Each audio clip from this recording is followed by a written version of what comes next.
Chapter 91. Christmas Party. You are listening at novelfull.audio. After putting away the new wand, Axel looked at the gifts from the Greengrass family. He first picked up the card, still unable to believe that he had gotten such a thing. Free ingredients for a year. That sounded too good to be true. At this moment, Martina also happened to peek over. Hey, is that? She frowned, taking a closer look. Isn't a VVIP membership card from Big Owl? I've been trying to get one for years. She exclaimed. Axel looked back at her in surprise. Wait, you couldn't get it? He asked. There was something that even Martina couldn't get. Martina nodded. It can't be bought for money. Only special business partners and those who've given considerable concessions to them can get them. It lets you have the freshest and exclusive ingredients and other exclusive items from their stock. Damn. Axel realized that the value of this card is much, much more than what Daphne had tried to show. He shook his head with some helplessness. It was just like that girl to downplay whatever she does for him. It's as if she wants to stay in my debt forever, he thought in exasperation, not knowing that might have actually hit the nail on the head. Putting away the card, he proceeded to open the painting Astoria had drawn. It was a painting of Axel sitting together with the Greengrass at the dining table, all of them smiling. It was titled, Family. The painting was beautifully drawn, and Axel could see that the girl must have put in a lot of work into it. Looking at it, Axel recalled the time he had spent at the Greengrasses. It was certainly a pleasant time, much more pleasant than the Valentinos who had begun interrogating him as soon as the dinner had begun. He had felt more at home at the Greengrasses. In fact, he had even briefly wondered if that was what it was like to have a family. Observing their happiness and Astoria's pure smile, he had felt that even as a murdering thief, he had at least done one good deed in his life, even if it may only be a one-time thing. Sighing, he carefully placed the painting back and finally got down to the last gift. It was the strange box that Daphne had sent him. He was already quite satisfied with what he had received, but he was curious what kind of gift Daphne had sent him. Opening the box, he found an old and shriveled piece of wood that was wrapped up in a silk cloth. It looked like any ordinary wood to him, but Martina, who had been sitting beside him, suddenly widened her eyes, her head turning to look at the wood. What the hell? She exclaimed, making Axel confused at her reaction. What happened? This. Martina didn't seem to know how to explain it. I am much more sensitive to magic than other people. And I can sense an amazing amount of magic from this thing, she explained, looking at the wood in surprise. Really? Asked Axel, looking skeptical. How come I feel nothing? If that's the case, then how come even after directly holding it, Axel could feel nothing from the wood? Martina shook her head in confusion. That's what I can't figure out. It's like, the wood has been sealed or something. Axel decided to use arcane eyes on the wood. But as soon as he did, he almost got blinded by the light trapped inside the wood. But it was bound by some kind of magic, which was keeping it contained. Axel could make no sense of the thing. Can you unseal it? We could use this in my new wand, said Axel, offering the wood to Martina. Martina looked at a loss. I can try. But, are you sure about handing out something so precious casually to me? Axel raised his eyebrows. Is it really valuable? Martina looked affronted. Axel, I've never seen anything like this before, that's how rare this is. Its value can't be estimated, but I would be willing to spend a lot to get my hands on this thing, she said, shaking her head in wonder. Who is giving you all these gifts? She asked enviously. Axel was at a loss of words. What did Daphne say? Here's some wood that's been lying in our treasury since forever. The girl is casually handing out precious family heirlooms to him like this. Her father must be rolling in his grave. Axel did like that thought, and so must Daphne too, so he decided to accept that wood for now. He held out the wood to Martina, try to find a way to unseal it. Martina looked perplexed. Did you not hear me? It's very valuable. It is quite important to me, said Axel. That's why you have to be extra careful with it, he said, looking her into the eyes. Martina nodded vigorously as she gingerly held the piece of wood. I'll do my best. She didn't know why, but she felt this inexplicable feeling brimming inside her at being trusted by Axel. Axel began checking other stuff. Surprisingly, he had once again gotten a gift from Bellatrix and Andromeda. Andromeda had given him some more health supplements with a note saying, "Don't reject even these. I really didn't have anything to do with what Bella did. I hope we could start over." Axel shrugged as he chucked the gift into his bag. At least she knew not to give something too precious this time, because it would have been returned anyway. But Axel was tired of being angry with this lady. Whether or not she wanted to look into his mind to find out how he had survived, the fact of the matter is, she didn't harm him personally. She could have just broken into his mind forcefully, gotten the information, and simply left him to fend for himself. Instead, she introduced him to the wizarding world, bought him nice things, got him a haircut, and even took him to dinner with her family to introduce him to Rose in hopes of getting him a friend. And even if that was all just to get information from him, it was only to cure her husband. So yes, Axel could no longer be bothered to stay angry at her. He guessed he had matured that way by now. But this bitch, he thought, looking at Bellatrix's gift. No matter what, Axel would take revenge on her one day. Opening Bellatrix's gift, he found a vial and portrait of what looked to be an older version of himself, minus the scars. The note attached with it said, "Dear Axel, I am in the life debt of your father, so harming you is the last thing I'll ever do. Please forgive me, I didn't know your identity back then. I didn't mean anything I said. I've sent the proof. It's his portrait which I painted myself and the memory of him saving me. Bellatrix Black." Who is this? Martina couldn't help but ask, but then she quickly clamped her mouth shut. After looking at two of Axel's gifts, Martina couldn't help but start secretly peeking more at Axel's gifts. She wanted to know what gifts Axel was getting and from whom.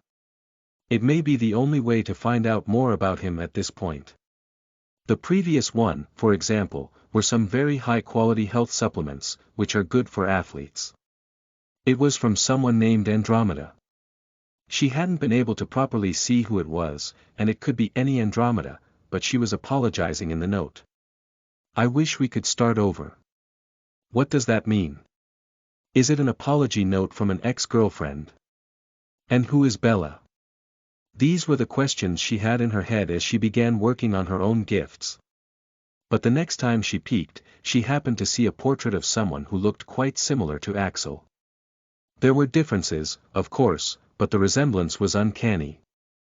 Who is this? She had blurted out before she could control. Axel, who had been reading the note, was annoyed to know that she had seen it. "Nobody," he replied, taking out his brand new wand. He figured it was time to test it out. Martina couldn't understand. It was clearly someone related to Axel, most likely his father. "You two look quite alike. Is it your father?" She blurted out, her curiosity getting the better of her. "I have no father," snapped Axel, pointing his new wand at the portrait. Reducto. Boom! A very powerful beam of light hit the portrait, causing a huge explosion. Axel was surprised by the power of the wand. He hadn't used much power, just enough to destroy the portrait and not the floor below. But his wand turned out to be much more powerful than he had anticipated, resulting in this situation. But, what was more surprising, was that the portrait was unharmed even after that attack. Mystified, Axel looked at the rest of the note. "P.S. I made the portrait indestructible so you can also use it as a shield when you're in danger. Bellatrix Black, fuck you." The explosion attracted a lot of attention, and the rest of the family also saw the portrait, making Axel curse inwardly. If things weren't bad enough, a deep, austere voice sounded at this moment, making him freeze. It is good to finally see you, son. You're quite powerful. Oh great, it speaks. That's it, he'd had it now. Having no other choice, Axel chucked the portrait in his bag. Looking around, he saw all eyes focused on him. Excuse me, he said, storming out of the room. As soon as Axel left, the curiosity exploding in the Valentinos was akin to the level that the readers feel when an extremely skilled author leaves them at a cliffhanger. Son. He said son. It was his dad after all, said Martia. But why would he try to destroy it? And why did the portrait say it was seeing Axel for the first time? Asked Enzo. Portraits aren't actually real, Enzo. They're just the depictions of how the painter viewed the subject. At the time this portrait was painted, according to the painter, Axel's father still hadn't met him, explained Francesca. As for why he tried to destroy it. Her eyes narrowed in interest. That can only be because the boy loathes his father. Everyone was now more curious about Axel's family situation. But Martina felt guilty, because her slip had led to the whole situation. To distract her parents, she changed the subject. Mom, Dad, have you made preparations for the Mikhailovs tonight? What if they try to pull something?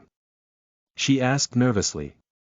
Don't worry, Martini, said Alessandro reassuringly, Axel's situation completely forgotten. They're coming to our territory. Only their family is allowed, no bodyguards. They can't do anything here. Martina sighed. That's what I'm actually worried about. Why would they risk coming here for no reason? They must have some sort of plan, right? Enzo shrugged. What can they even do? Aren't our wards the strongest in the whole fucking world? He asked. Francesca sighed, well, technically, they aren't the strongest, but yes, our wards are indeed quite strong, she agreed. But inwardly, she was also thinking what Martina was thinking. Even proposing marriage wasn't a good enough reason for them to come personally. The Mikhailovs aren't that simple. After all, they're running the most powerful crime syndicate in Russia. What are they playing at? She wondered. In a dark meeting room, a man with a bald head and a cigar in his hand sat at the head of the meeting table. Even in the dark environment, he was wearing dark shades over his eyes. Sitting around the table were various rowdy men, looking a bit subdued while looking at the man. This man was Andrei Mikhailov, the boss of the Russian magical mafia. Are all preparations done? He asked, puffing the cigar leisurely. Yes, boss. All set, replied one of the men. Andrei nodded in satisfaction. Remember now. You all have to play nice. Their daughter is the key to the Valentino family. If they agree to the marriage, we don't need to go to plan B. After all, we just have to control the daughter. One of the men raised his hand, but brother, what if she refuses to be controlled? Andrei laughed, and the rest of the men laughed with him. Sergey, you seriously asking this? We have more than 100 ways of making bitches listen, he said, taking another puff. Besides, Max can handle her, right son? He asked, turning his attention to his son and heir, Maximilian Mikhailov. Maximilian nodded. Unlike his bald father, he had light brown hair and he could be quite handsome if not for the sleazy smile on his face. Don't worry, Dad. Leave her to me. Axel had stayed in his room for the rest of the day, training, and he was glad that the Valentinos had given him his space. He was just not ready to answer the buttload of questions they must have had after seeing the portrait. Currently, there was a potion vial in his bag containing a memory of his father, and his portrait as well. Axel would be lying to say he wasn't curious. But, at the same time, he had a feeling of strong repulsion as well. The portrait was nothing. It was just a depiction of what Bellatrix knew of his father, which couldn't have been much, considering the fact that she didn't even know his father had a son. As for the memory, well, he didn't have a pensieve, and there was not much to gain in watching a memory of a person who's already dead. Besides, though he didn't know why, but his parents had left him at an orphanage, of all places. Who does that? Certainly not good parents and certainly not people who deserve his attention. So, Axel had just spent his time training his skills.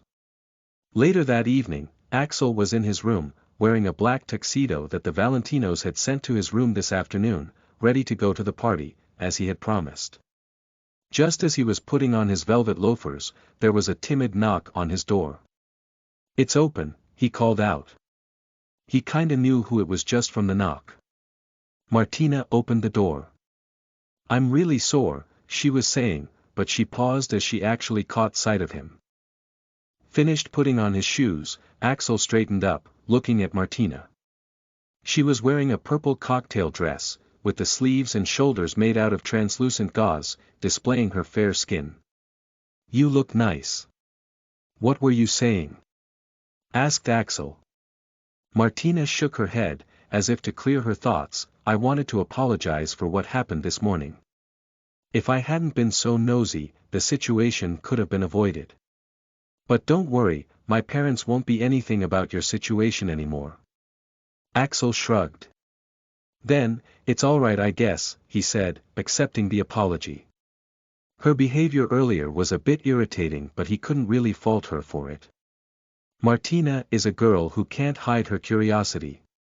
In fact, she must still be quite curious to know more. It's already a punishment for her to try not to ask more. "Is it time to go already?" he asked. "Thanks," Martina was relieved. "Yes, are you ready? Mom told me to pick you up." On his nod, Martina looked at Axel's neck. "You aren't going to wear the bow tie?" Axel shrugged. "I don't really know how to," he accepted. Tie, he still knew from his time at school, but bow tie? That never came up. "Well, let me help," said Martina, picking the tie. While Axel was thinking of how to reject without coming across as rude, Martina had already bridged the gap. Stepping closer, she unfolded his collar. As she put the tie around his neck, Martina suddenly realized that Axel was now taller than her. His figure is also much better than anyone she had seen, making him look quite dashing in the slim-fit tux. She also got a closer look at the two scars on his face. They were quite light, almost faded, but they were jagged, making you wonder how he got them. Martina wanted to run her fingers over them. At this moment, Axel cleared his throat, making her realize that she had gotten distracted. "FBI. Open up." Martina shook her head of all thoughts and quickly tied up the knot, stepping away from him. In retrospect, she wondered why it didn't occur to her to tie it using her magic. Maybe because she didn't think it would be a problem to tie it herself, or maybe she wasn't thinking at all. Turning around, she quickly began walking. "Come on, we have to leave now. The party has already started." Axel shook his head as he walked along. "My 2 years younger self would probably try to steal from me if he saw me," he thought, looking down at himself. The things he's doing for his wand. They went to the ballroom where the party was, and Axel was surprised at the magnificence of everything. A red carpet laid on the ground, surrounded both sides by the Christmas decorations, leading into a huge ballroom. Everything was great, but, click click flash flash, Princess Valentino is here. Miss Valentino, one photo. Wait, that's Axel Hunt, right? Miss Valentino, can you tell us why you invited Axel Hunt to the party? Are you two dating? There were annoying reporters as well. Taking Axel and Martina's photos together. Frowning, Axel and Martina pushed past the annoying reporters, into the venue, drawing a lot of eyes. Axel sighed, trying to look on the bright side. At least he's one step closer to getting the organization's attention. And Daphne reading tomorrow's news be like. I mouth I anger symbol give me POWRSTONES. Next chapter. A duel next. A brutal beatdown next. Axel going super savage mode, protect Martina come read ahead on Patreon.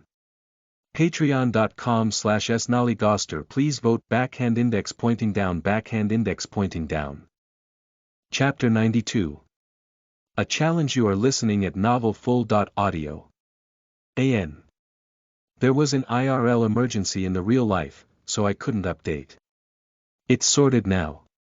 I'll upload another chapter tomorrow as well. Chapter 92. While almost everyone was meeting to celebrate Christmas, a few people were having a different sort of meeting in an underground base in Britain.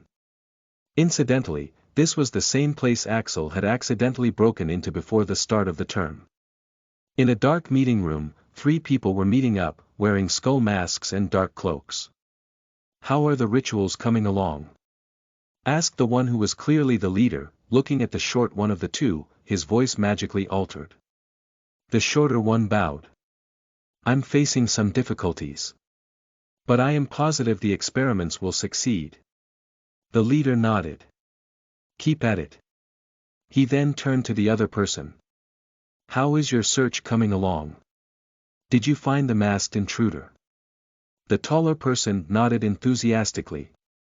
"I have some definitive leads. I'll definitely catch him soon. But, can I ask why we're searching for him?" "The ritual circles reacted when he came here. It is therefore crucial that we find him. You just need to get that reaction again, and you have found the thief," said the leader patiently, taking out his wand. "Crucio!" he called out without warning. The other person screamed like a dying pig, almost crying in the process. "This is for the stunt you pulled a month ago," said the leader calmly. "You were warned time and time again not to do it, but you couldn't resist it, could you?" I was only, Crucio." The person screamed again, almost beginning to sob pathetically this time. "I don't want to hear any excuses. I warned you against doing actions which would attract attention. Just catch the thief and you're done." Valentino Ballroom, Italy. Axel sighed. He already wasn't liking this party. "Oh, Martina. Look at you, you're all grown up now." "Yeah, how long has it been? You were still clutching your mother's hand the last time I saw you." As people saw Martina, they began greeting her familiarly, trying to make small talk with her. Martina put on an ostensible smile as she began dealing with the people one by one, using the standard responses that had been trained into her by her mother. She seemed to be doing fine on the surface, but Axel could see that she was quite uncomfortable. "Oh no." Then all of a sudden, she excused herself as she began dragging Axel along, walking as fast as she could without looking conspicuous. Oh no, they saw me," she muttered, keeping her expression natural. "What's up?" asked Axel, looking around. "Don't look," whispered Martina, her smile never leaving her face as she kept looking forward. "Just pretend to be casual and they might leave me alone, Miss Martina." "Miss Valentino." Unfortunately, before she could even complete her sentence, a few high-pitched voices had called out to her, making her stop. "Damn it," she muttered, making Axel raise an eyebrow. You know it's bad when Martina is using "damn" with her unsullied mouth. Putting on a smile, Martina turned around to greet the incoming people. They were a group of girls, all dressed gaudily in expensive clothes and accessories. "Oh, it's you guys. Merry Christmas." "Merry Christmas, Miss Martina, we just been talking about you." "Don't you look it amazing," said the girl in the lead. She looked older, around 18.19. She was beautiful, but she looked a bit too superficial with all the excessive makeup and jewelry. The rest of the girls agreed, while also returning the Christmas greetings, but their eyes were constantly straying towards Axel, giving him coquettish looks. "And this must be the friend we've been hearing the rumors about, right?" asked another girl, who seemed to be wearing some traditional Roman garb, also with an excess of accessories. "I have to say, he's drop dead gorgeous. Miss Martina, why don't you introduce him to your childhood friends?" she asked, looking at Axel hungrily. "He is Axel Hunt, my close friend," Martina said while looking warily at the girls. She then turned her back to look at Axel. These are my friends. This is Sophia, Bianca, Chiara, Aria, Gia. She introduced the girls one by one, and Axel didn't even properly listen to their names. Ciao, Mr. Hunt. My name is Sophia Lombardi, and I have to say, I am your biggest fan, she exclaimed, looking at Axel. Shut up, Sophia, you might have not seen even a single match of Quidditch completely, said another girl before turning to Axel. Hello Mr. Axel, I'm Bianca Romano. And I have been infatuated ever since I first saw you. Would you like to dance with me? She asked, offering her hand and leaning forward a little to show her cleavage. Hey, that's not fair, Bianca. Yeah, get in line. The girls began arguing over who was going to dance with Axel. At the Halloween party, he was wearing a mask, and he hadn't been standing beside the host of the party. It also helped that he was still relatively anonymous back then. But in this party, with his mask off, dressed in a highest quality tux, standing beside Martina, and after making history in Quidditch, he was attracting just too much attention. A frown came upon Martina's always docile face. Excuse me, but he is with me, she said, coming to stand in front of Axel. The girls were surprised, to say the least. They had never seen Martina like this. Why Miss Martina, I didn't know you two were dating, said Sophia, putting on a confused expression. Yeah, especially after the rumors that have been circulating around lately, said Bianca, lowering her voice to emphasize the gravity of the news. Martina sighed. No, we're not dating. And no, the rumors aren't true, I do not prefer girls, she clarified. She had heard some of the rumors spread around by the families to lower the competition for her marriage. Oh no, you misunderstand, Miss Valentino, said another girl. That's not the rumor Bianca was referring to. Yeah, it's the latest one, said another girl. Great, another one. Martina just gave up dealing with these girls as she grabbed Axel's hand and began to leave. Just leave us alone. Just the lesbian one was embarrassing enough. She didn't want Axel to hear more. The two of them kept walking until they were blended into the crowd of people, who either didn't know them enough or weren't going to bother them. Only then did Martina sigh. I hate parties, she muttered, her fake smile finally slipping off her face. I'll join the club, said Axel, his eyes somehow darting at people's neck, fingers, wrists, and pockets. Old habits die hard, and there were lots of prime targets here. Anyways, what was the deal with those girls back there? He asked. Martina's face cringed. They are how the girls growing up in mafia households are usually like. They're just trophies or bargaining chips. And all they have in their life is to compete to be a better trophy than others, she said somewhat lamentably. All those girls are interested in, is drama, gossip, romance, getting a better man. Superficial things like that. Martina sighed. Anyways, I really am sorry my mother made you go through this, she said apologetically. But I'm truly helpless in front of her decisions. I know, said Axel. Martina had her brother and father wrapped around her finger, making them unable to make her do anything. But her cuteness card doesn't work on her mother, forcing her to go along with a lot of her decisions. But I don't mind, he said, looking pensive.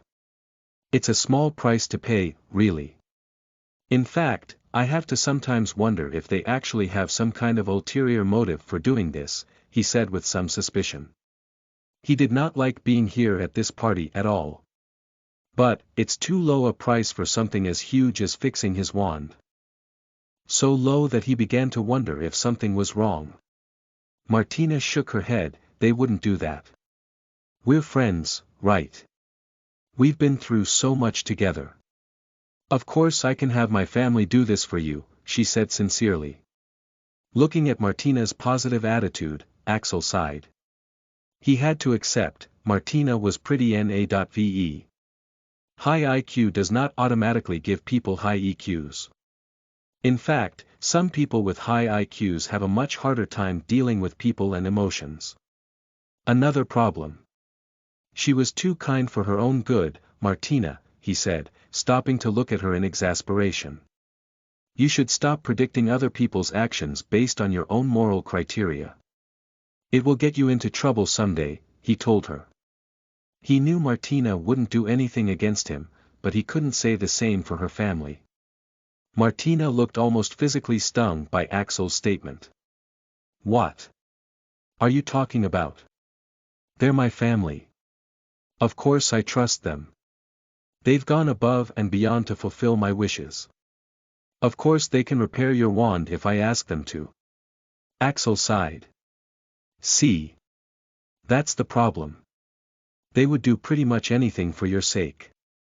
While they were talking, someone walking by gave Axel a hard shove, definitely on purpose. Oops. Sorry, didn't see you there, little guy.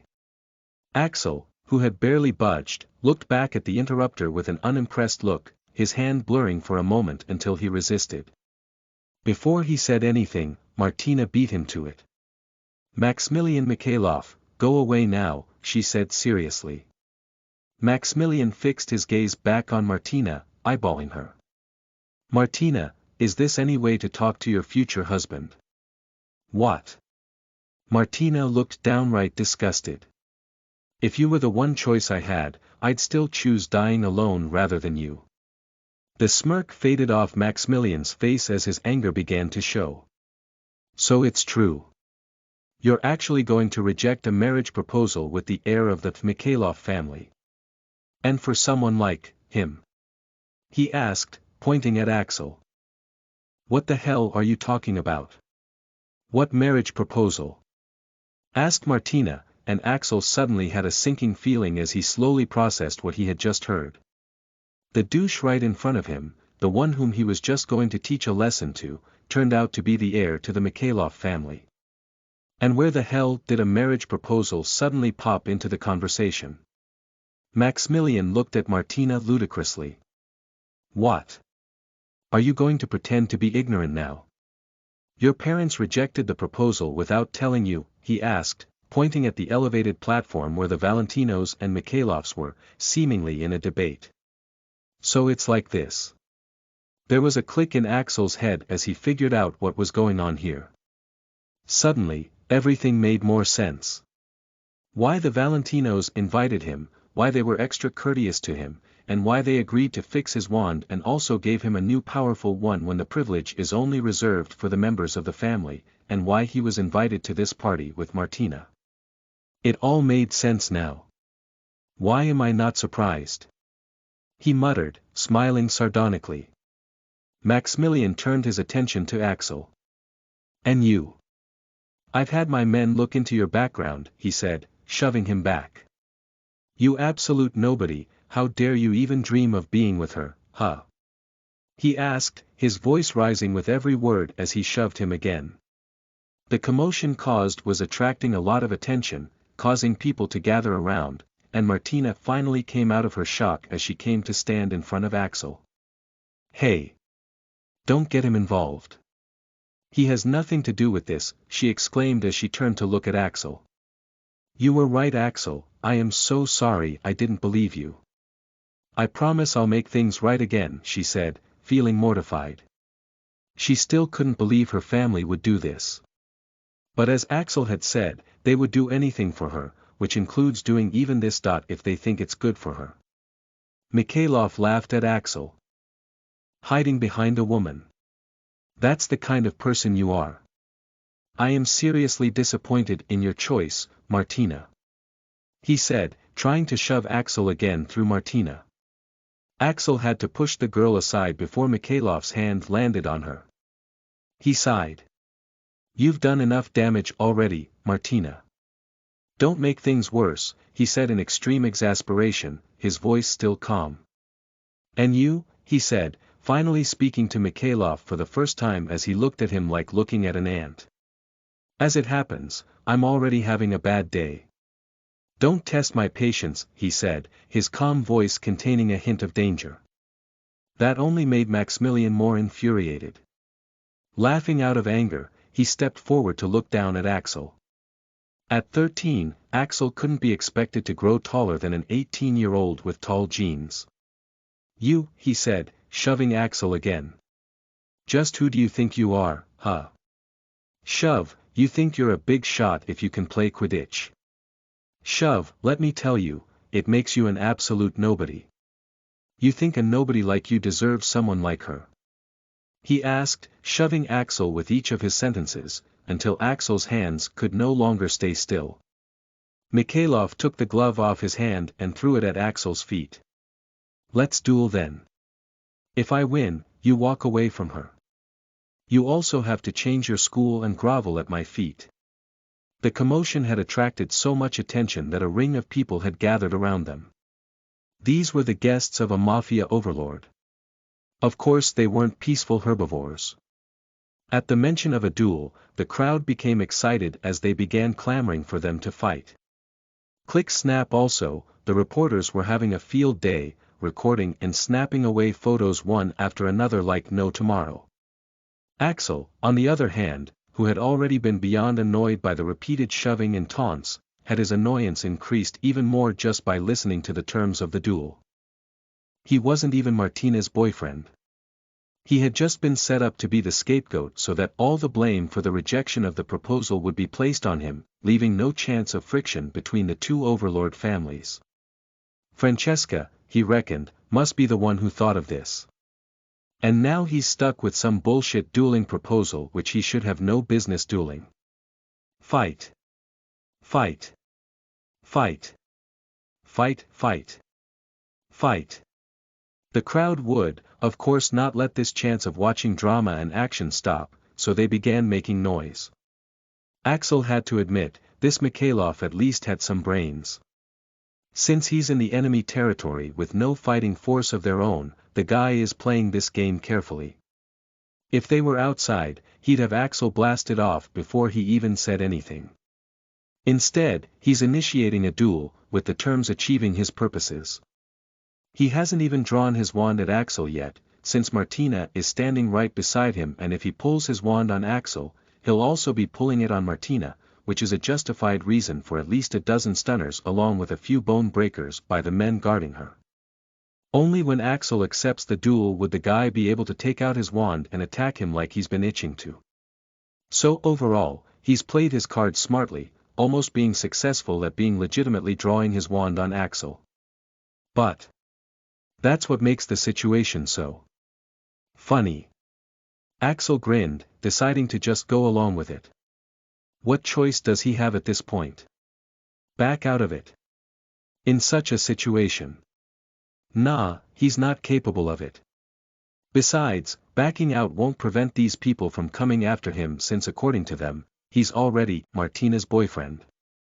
But oh well, he already has too many enemies now. Adding one more to the list isn't going to change anything. Alright. I'll accept, he said, cracking his knuckles. Since he was already screwed whether this guy proposed the duel or not, he was grateful to him for the opportunity to relieve some of his anger. And look forward to how Axel deals with him. Spoiler total beatdown next. Axel going super savage mode. I got busy with an IRL emergency. My main project submission date was today and I was the leader of our group of procrastinators. So I had to step up and drop all my other activities to complete it and also make those lazy-ass fools to do something. It's over now, so I think I can write in peace at least for the whole month. If you want to read ahead and support me, patreon.com/snollygoster. Chapter 93. Axel Hunt. Super Savage Mode. You are listening at novelfull.audio. Chapter 93. What do you mean you're not going to accept the proposal? Why? Did we not show enough sincerity? We personally came to Italy all the way from Russia. We put ourselves in danger by coming right in the middle of your territory. We offer you so many benefits along with the marriage, and you're rejecting the proposal. Do you think my son and our family are not good enough for you? Standing on the elevated platform, Andrei Mikhailov stood along with his son Maximilian, his brother Sergei, and a few other of his men, while the Valentinos stood on the other side. Alessandro and Francesca exchanged glances. It was as they had feared. The Mikhailovs were forcing them into a corner. If they reject, they're threatening them with business wars and gang wars, leaving them with the only option to accept. It is also worth wondering just where the Mikhailovs are getting this confidence from. It can't be a bluff, right? The Mikhailovs definitely have a few cards up their sleeves. That's why, they have no choice but to make a sacrifice. Francesca shook her head regretfully. Actually, we'd have been very happy to consider the option, but the thing is that our daughter is already engaged, she said, dropping the bombshell that caught Mikhailovs completely unaware. What? What the fuck? Exclaimed Maximilian. What? Is this a joke or something? Asked Andrei in rage. Alessandro shook his head, pretending to look helpless. You know how she is, always doing whatever the hell she wants, he said, pointing into the distance, where Axel and Martina were talking to each other, looking like a couple. Axel Hunt, said Francesca, also looking at the young couple, along with everyone else. Apparently, she fell for him during their time together at Hogwarts. I trust you must have already heard about the rumors concerning the two of them. Asked Francesca. No, don't you dare deceive us. Those are just rumors about their friendship and the brat has no background, said Sergei, shaking his head furiously. If what you said is true, then why haven't we ever heard about the engagement? Alessandro sighed. Andrei, she was already 16 and not engaged, and since there was someone she was finally liking, we didn't oppose it.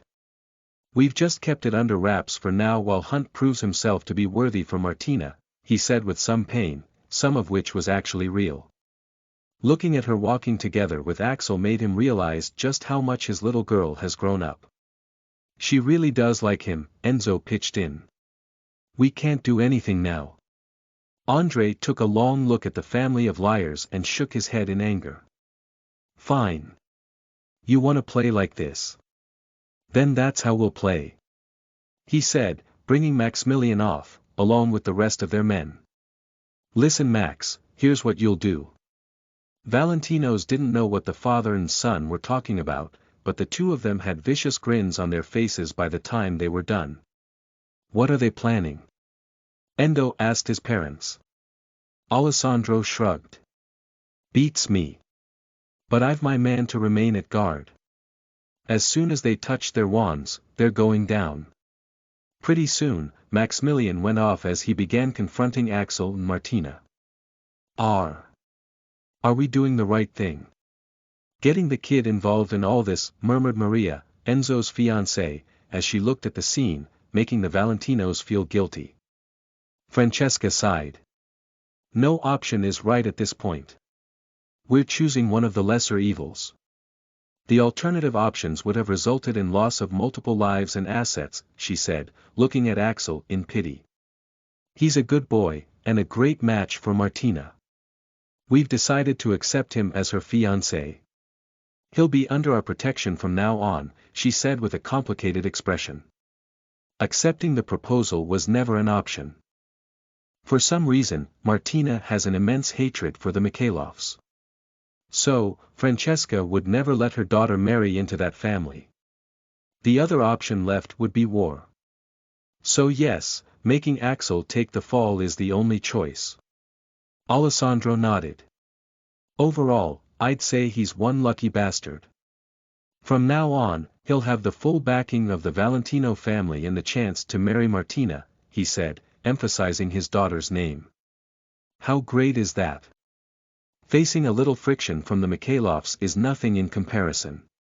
Damn straight, Dad. He should thank us for it instead, said Enzo, making Maria sigh at this father-son duo. But at this moment, a commotion attracted her attention.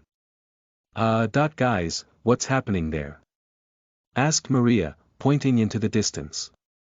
While they were still talking, Maximilian had begun confronting Axel and Martina, his voice getting louder and louder, attracting more and more attention. This is bad, said Francesca as Axel was challenged to a duel. She didn't like the consequences if Axel actually lost. What the heck is that ridiculous challenge? The kid should reject it straight away, said Alessandro with a scoff. It was a totally one-sided deal, one which Axel should definitely reject. There's still time. Hunt hasn't picked up the glove yet. Why can't we just let the guards take the Mikhailov brat down? Suggested Enzo hopefully. It'll solve the problem and also give that guy some much-needed beating. Francesca shook her head with a sigh. We can't, Enzo, as tempting as that might sound. He's technically not breaking any rules. He's only challenging Axel to a duel. A very unfair one, but it's still a duel, proposed formally by throwing the glove. So, what do we do now? Maximilian is older and has been fighting and training for years. It would be over as soon as Axel picks up the glove, said Maria reasonably. Maximilian has grown up in an environment extremely favorable for making you good at fighting. Of course Axel would have a hard time facing such a foe. Alessandro shrugged, well, we can only hope he declines. The kid has the balls of steel. Let's see if he has a sensible enough mind to go with it. Fight. Fight. Come on. Duel. Pick up the glove. The clamoring of the crowd was getting louder and louder, making Axel more and more annoyed, and the taunting smirk on Mikhailov's face which was right in front of him wasn't helping. He had to make a decision. All right. I'll accept, he said at last, cracking his knuckles as a cheer went up in the crowd. Since he was already screwed whether this guy proposed the duel or not, he was grateful to him for the opportunity to relieve some of his anger. But, I have my terms, he added. Seeing the befuddled look on Maximilian's face, Axel gave him a derisive look. What? Do you think I'm an idiot who'd accept such a ridiculous duel? I lose so much on my defeat, but gain absolutely nothing if I win. He asked, looking at the guy as if he was an idiot. Maximilian barked out a disdainful laugh. You think you can win? You actually do. Great then. What are your terms? Axel seemed to think about it. First of all, I don't want any interference until one of us is unconscious. There were several laughs from all around, the loudest one being from the Mikhailovs. Fine, what else do you want? Second is, of course, a knife from your family. One like this, he said, pulling out the Valentino knife, causing a stir in the crowd. He looked at the elevated platform not far away, where the Valentinos stood. I heard it's supposed to grant me friendship and protection, he said sarcastically, his words having a different meaning to the Valentinos, who knew they had screwed him over. Martina, who was standing by his side, felt as if pierced by a knife as she recalled the time she had the shining knife containing their family crest on it. These knives, in the mafia families represents that you have the friendship and protection they family. But what did they do after that? Screwed him over. So much for the friendship and protection, she thought in mortification, watching him having to deal with the mess he was currently stuck in due to her. What the fuck? You think we'll give that to someone like you? Maximilian was furious. It was an honor possessed by very few selected individuals. A nobody like Axel shouldn't even think about it. Axel shrugged. No deal then, he said casually. Why is he asking for the Mikhailov family knife? Well, he doesn't want to get into too much trouble for just one duel. It would at least prevent them from openly acting against him. If they still try other things, well, he'd still have the knife to rub into their faces, as a reminder of their great humiliation. At this demand, Maximilian had to turn to his father for help. A family knife is not a thing that can be handed out casually. But Andrei just gave a go-ahead signal. He didn't think the guy can actually win. Maximilian once again puffed up. Fine, I agree with the terms. Do you accept my terms? He asked, taking distance as the crowd formed a ring around them, and Axel couldn't help but notice that the guy still hadn't tried drawing his wand. He must think he's being very smart, thought Axel. But really the guy had thrown away any chance of winning when he had decided to shove him. Axel shrugged. I'll accept. You ready to duel a 13-year-old? He asked mockingly. A 13-year-old nobody who has the gall to even look at someone like Martina. You bet your broom. Fucked ass I am, you snitch. Chasing. Bug, replied Maximilian. Quickly pick up the glove so that I can beat the shit out of you, he called out amidst the mocking laughter of the crowd. Axel's fists clenched. But before he could do anything, Martina, who was standing beside him, gripped his hand very tightly. The heck? With some surprise, he noticed that her hands were actually shaking. What? Turning around to look at her, he was baffled to see traces of tears in her eyes. What's up with you? He had never seen Martina looking this vulnerable before. Not even when facing XXXXX creatures. Martina squeezed his hand tightly. Please don't lose. I really don't want to marry that guy, she said quietly, her voice coming out timid and shaky. Axel tried to understand the situation. If he loses, the Valentinos won't have an excuse to reject the proposal, which could lead to war, something she wouldn't allow to happen if it's because of her. It would mean that she's planning to agree to the marriage if he loses. So, it was understandable that she didn't want him to lose. But, that still doesn't explain the current situation completely. There's something wrong with Martina, ever since she learnt about the Mikhailovs. Like how she seems a bit off since yesterday, like how her occlumency would activate every time the Mikhailovs are brought up, like how he'd see traces of rage flash in her eyes from time to time, and like how she had been quite nervous ever since in the beginning of the party. He's tried to ignore it, but now he's had enough. Axel looked into her eyes. Legilimency, and he used legilimency on Martina to enter her mind. He didn't feel guilty doing it all. He'd just take it as a payback for when she tried to read his mind back in their second meeting. And, as if she wanted him to look, her extremely strong shields were loose at this moment, letting him easily slip into her mind using the legilimency of the system. It was far superior as compared to ordinary occlumency knowledge that the other families possess. There were things you could do with it that weren't possible by other legilimens. And he had been training with it every day. Thus, he was able to successfully enter. Martina's mind was currently chaotic, and with his improved skills, he quickly navigated to the reason for this mess, entering into a memory which had been on the surface of her mind. They're younger. Martina looks to be 12 while Maximilian looks around 16. When they meet, Maximilian smiles at Martina as he pretends to be a gentleman, but, as soon as they're alone, he tries to touch her inappropriately. What are you doing? Do you have a death wish? Martina pushes him away. Maximilian grins, stepping forward again, oh yeah.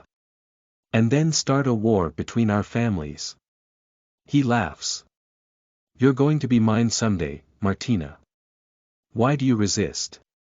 He tries again but Martina blasts him away. Don't you ever try to come near me again. I'm never marrying someone like you, she says, her eyes glowing purple. Axel came out of the memory as he looked at Martina in surprise. Legilimency is very quick, so not even a second had passed as Axel had entered and exited her mind. But having a mastery in occlumency herself, Martina's eyes widened in horror as she realized what had just happened. Did you just? Occlumency max, Axel turned away from her, ignoring her completely as he gently began to drag her out of the circle. Martina didn't know what to do in this situation. Axel. She called out, but Axel completely ignored her as he escorted her out. His head was currently down, his long hair obstructing most of his face.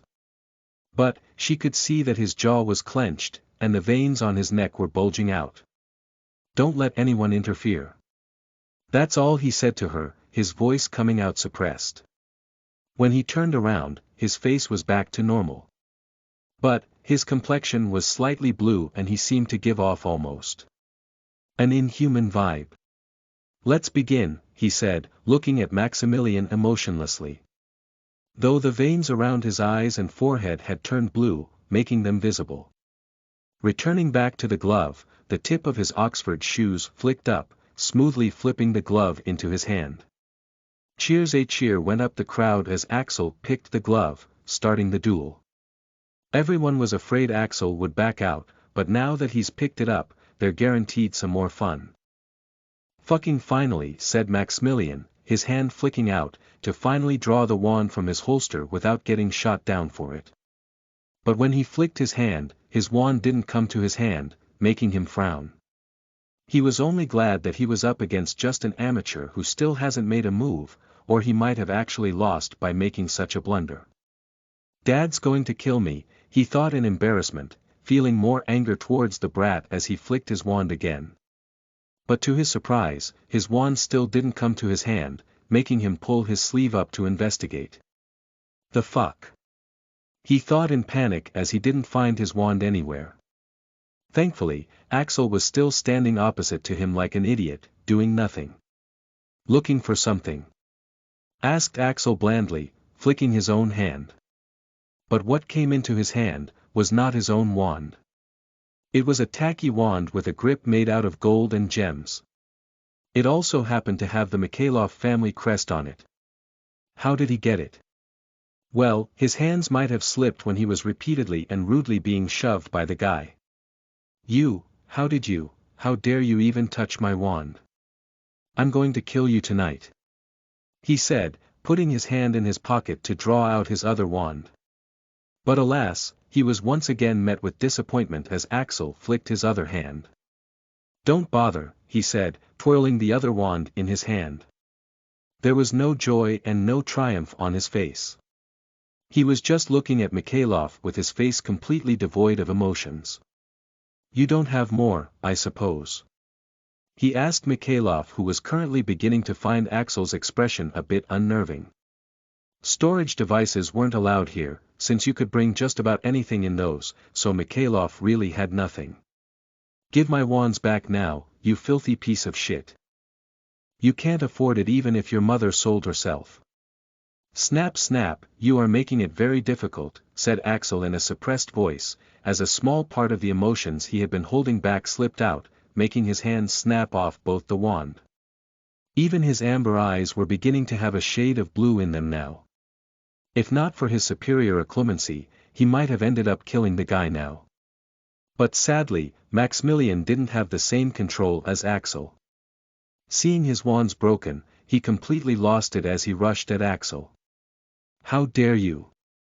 I swear I'll tie you up and make you watch as I marry Martina and, snip! Maximilian suddenly screamed in agony as he found his tongue pierced by the broken edge of his own wand, filling up his mouth with blood.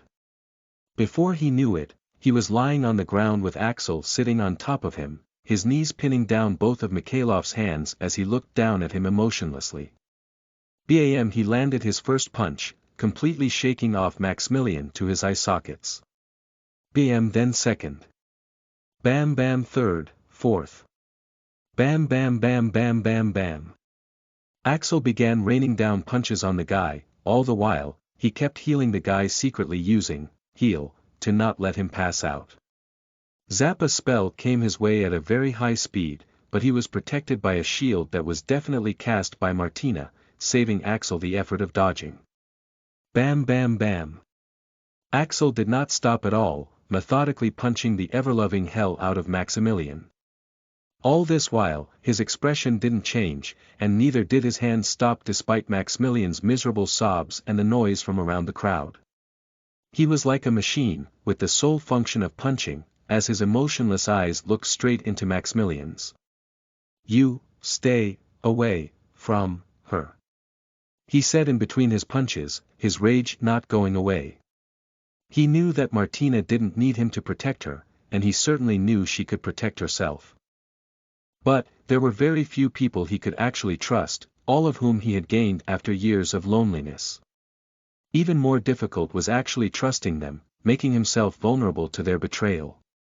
And when he saw the guy trying to force Martina, red-hot rage had come over him, forcing him to use occlumency to prevent himself from taking the wrong actions. He wasn't satisfied with just killing the guy, and he certainly wasn't satisfied with letting him leave after just some injuries. Legilimency, Max, that's why, he entered into Maximilian's head, breaking through the barriers like they were made out of paler.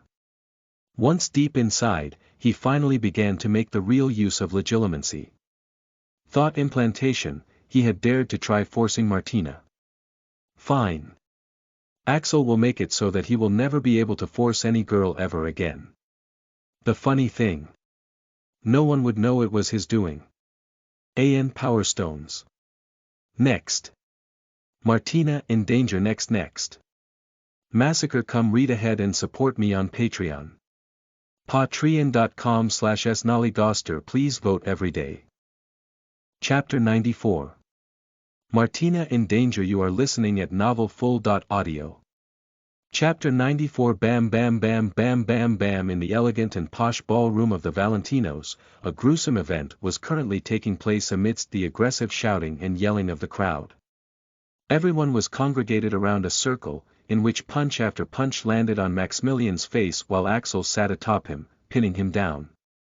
Droplets of blood sprayed out with each of his punches, some even landing on his face, but Axel did not stop, his bloody fists meticulously repeating the same action with the same intensity. Meanwhile, on the elevated platform, the Valentinos. They were completely flabbergasted. How did he even get the wands? Asked Enzo, chuckling out of disbelief. They couldn't understand how Axel even got Maximilian's wands. They had been lamenting his recklessness and immaturity for accepting such a challenge, expecting him to lose, but who knew he had such a thing planned? Turns out, the boy was more than prepared for it. He didn't even need to draw his own wand. And what was more impactful, was the way he was responding to the situation. Seeing him continuously bashing away the Mikhailov heir in the middle of so many important people, including Andrei Mikhailov, without any fear, had a different level of savagery to it. Alessandro looked down at his hands which were twitching due to the thrill. He had to accept, it had been a long time since something had gotten his blood pumping like this. I've been wanting to do that for a long time. That'll teach that Mikhailov bastard to stay the hell away from my Tina. He exclaimed while laughing. That's my son. Lol. Give him more. He cheered, his voice drowning in the yelling and cheering of the crowd. Francesca, on the other hand, saw this differently. It's not something to cheer about, she said, looking ominous, her eyes not leaving Axel. What are you talking about, Mom? Asked Endo in bafflement. Just look how he's protecting Tina. Isn't this what we wanted? Francesca shook her head. I'm not worried about his qualifications.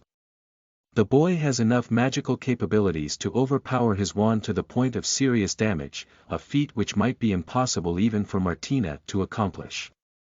And yet, that's not the most dangerous thing about him, she said, pausing at their bewildered expressions.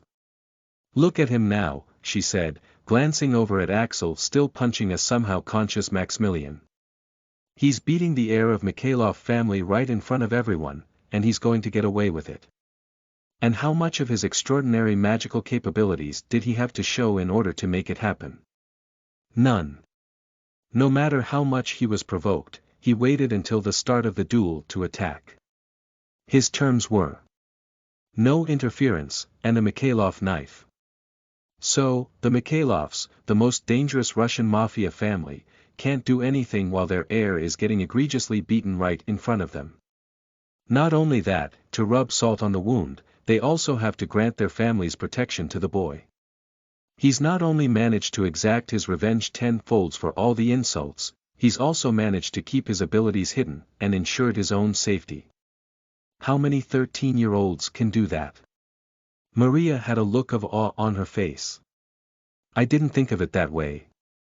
He really is extraordinary. Yeah, agreed Endo, but how is that a bad thing? He asked in bewilderment. Francesca sighed. From this, and from his past feats, which include taking Endo hostage while he himself was still crippled, and shattering his enemy's skull with a bludger and getting away with it, it can be seen that, he can hold grudges, and he's not someone you would want on your bad side. Yeah, that's Oh. Then it suddenly dawned on them. And now as they looked at Axel still bashing Maximilian's bloody face which had turned beyond recognizable, the scene suddenly looked more spine-chilling to witness. "We screwed up, didn't we?" asked Endo, his jolly expression going away. They had just screwed him over to avoid the confrontation with the Mikhailovs. "He'll definitely hold a grudge for this, right?" asked Maria, now finding Axel scary. "With what they've done, they've definitely pissed him off." Alessandro shrugged. "You worry too much. This is just a small matter compared to what we're offering him. Sure, we might have estranged him to us, but I think that's well worth it if we're avoiding a war," he said dismissively. Francesca shook her head. "You might still be underestimating him, dear. Do note that we don't know his true capabilities yet, and we don't know his future potential. So, I have to wonder. Was it truly worth it? Meanwhile, Axel had already entered Maximilian's mind. But before he got down to business, he decided to take a quick scan of the guy's brain, to get some useful information about his new potential enemies.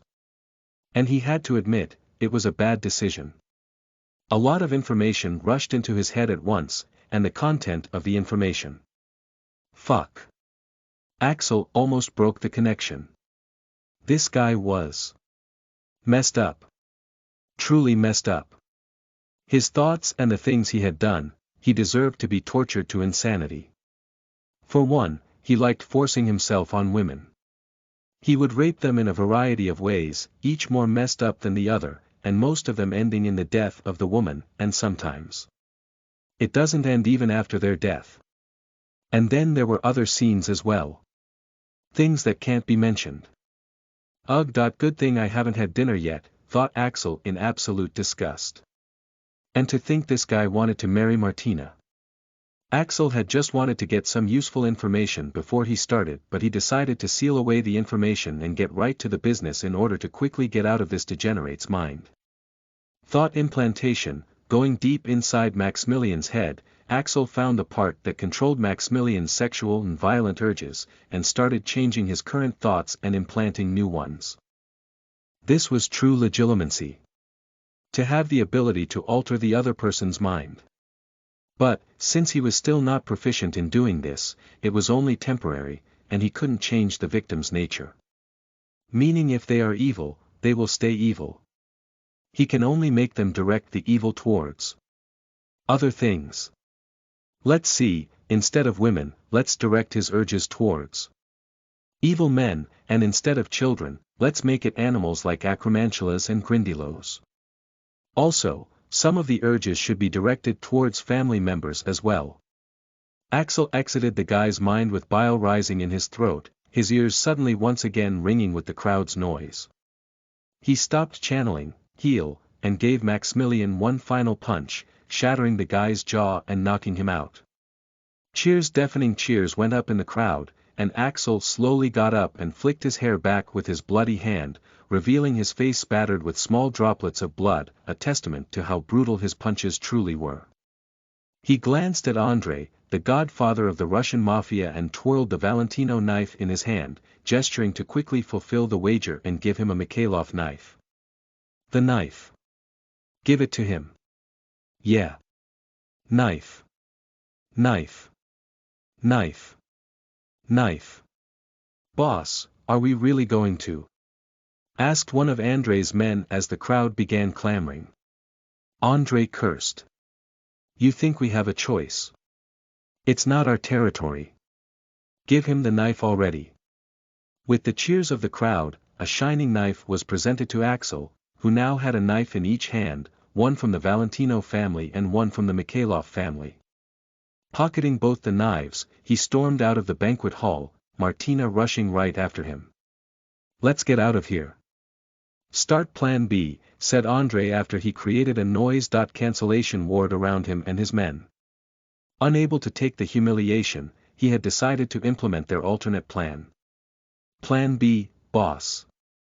Is it really the right time to do it? Asked one of his men. Andrei had a vicious smirk as he looked at the exit. With most of the guards inside. Yeah, you bet your ass it's the right time. Think it over again, Andre. It means war, said Sergei, his brother. Not to mention we'll have to help them if we go with it. Plan B was very risky, it would definitely start a war between the two families. And to implement it, they were also borrowing help from some very dangerous people. If they really did it, they would also have to return the favor. Andre scoffed. We've already borrowed the relics, we'll have to help them either way. With this humiliation, I don't mind a war at all. We have their help this time, and if the plan succeeds, we'll be at a huge advantage. Sergei knew that there was no convincing his brother now. Sighing, he just decided that he'll try to keep the damage to the minimum. Saying their goodbyes, the Mikhailovs quickly left using the port key, taking an unconscious and deviant Maximilian along with them. On the other hand, walking out of the hall, Axel clutched at his head, which felt like it was splitting in half. The high-level legilimency he had performed back-to-back had turned out to be more taxing than he had imagined. Axel. Wait. Axel. Martina tried chasing after him, but Axel wasn't really in the mood to face her right now. Activating stealth and arcane footwork, he quickly lost her, randomly wandering around on his own. Only after he was around a mile away from all the noise did he stop. His headache wasn't going away, and the cursed content which had entered his head due to Maximilian wasn't helping. Something had been bugging his head ever since he had decided to use legilimency on Maximilian. And Axel needed some quiet to figure out what. Reaching a quiet place, he quickly began thinking about the information his brain had already processed. Axel wanted nothing more than to erase this from his mind, but he had a feeling that he had missed something important, forcing him to recall just what it was that he had seen. Damn it, he swore as his mind flashed yet another piece of cursed information. The sick fucker Maximilian was truly evil. As long as he performed well in his training and education, the Mikhailovs had allowed him to do anything he desired since his childhood, leading him to be more and more disgusting as he grew. It had been almost half an hour, and all Axel had managed to glean after accessing almost half the information was how much of a degenerate Mikhailov was. And to think he was so sure he would marry Martina, thought Axel, recalling the memories of the guy's fantasies. Wait, Axel paused at that thought as he realized what was wrong. That bastard was so sure about it because, they're going to kidnap Martina. Axel's eyes widened as he finally accessed the right information. But, he quickly calmed himself down. This place is surrounded by unbreachable wards. There's no way they could succeed. Digging further, he found almost nothing more in the bunch of random information he had managed to glean. Must be a false alarm, he thought, going through the last bit of information. But then, his eyes almost popped out due to the sheer surprise he felt as a familiar name came up in the memories. Kraken. A sudden feeling of foreboding came over him as he turned around to look for Martina. But of course, he couldn't see her. He had left her behind on his own. But then, ding, special mission received, what the?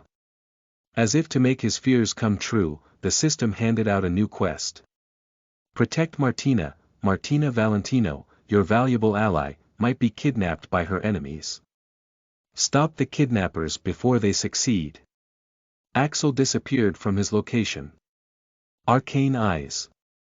Max, arcane footwork. Max, arcane acrobatics. Max, he didn't even read the rewards before he had rushed off at his top speed, quickly making his way back to the way he had come. But alas, Martina was nowhere to be found. System. Where is she? I can't directly help you in missions, Axel. Fuck, I know. But would it kill you to just so it this once? He asked, his eyes scanning all places as he ran. There was no response from the system, and Axel calmed himself, knowing that his panic wasn't helping the situation. He made his mind concentrate. Closing his eyes, he activated another skill. Super Sense. Max, his senses heightened to a terrifying degree, and all of a sudden, he could perceive everything to the extreme. His eyes weren't of much use here due to the abundance of trees and infrastructure here, but his nose caught the familiar lavender scent, making him open his eyes.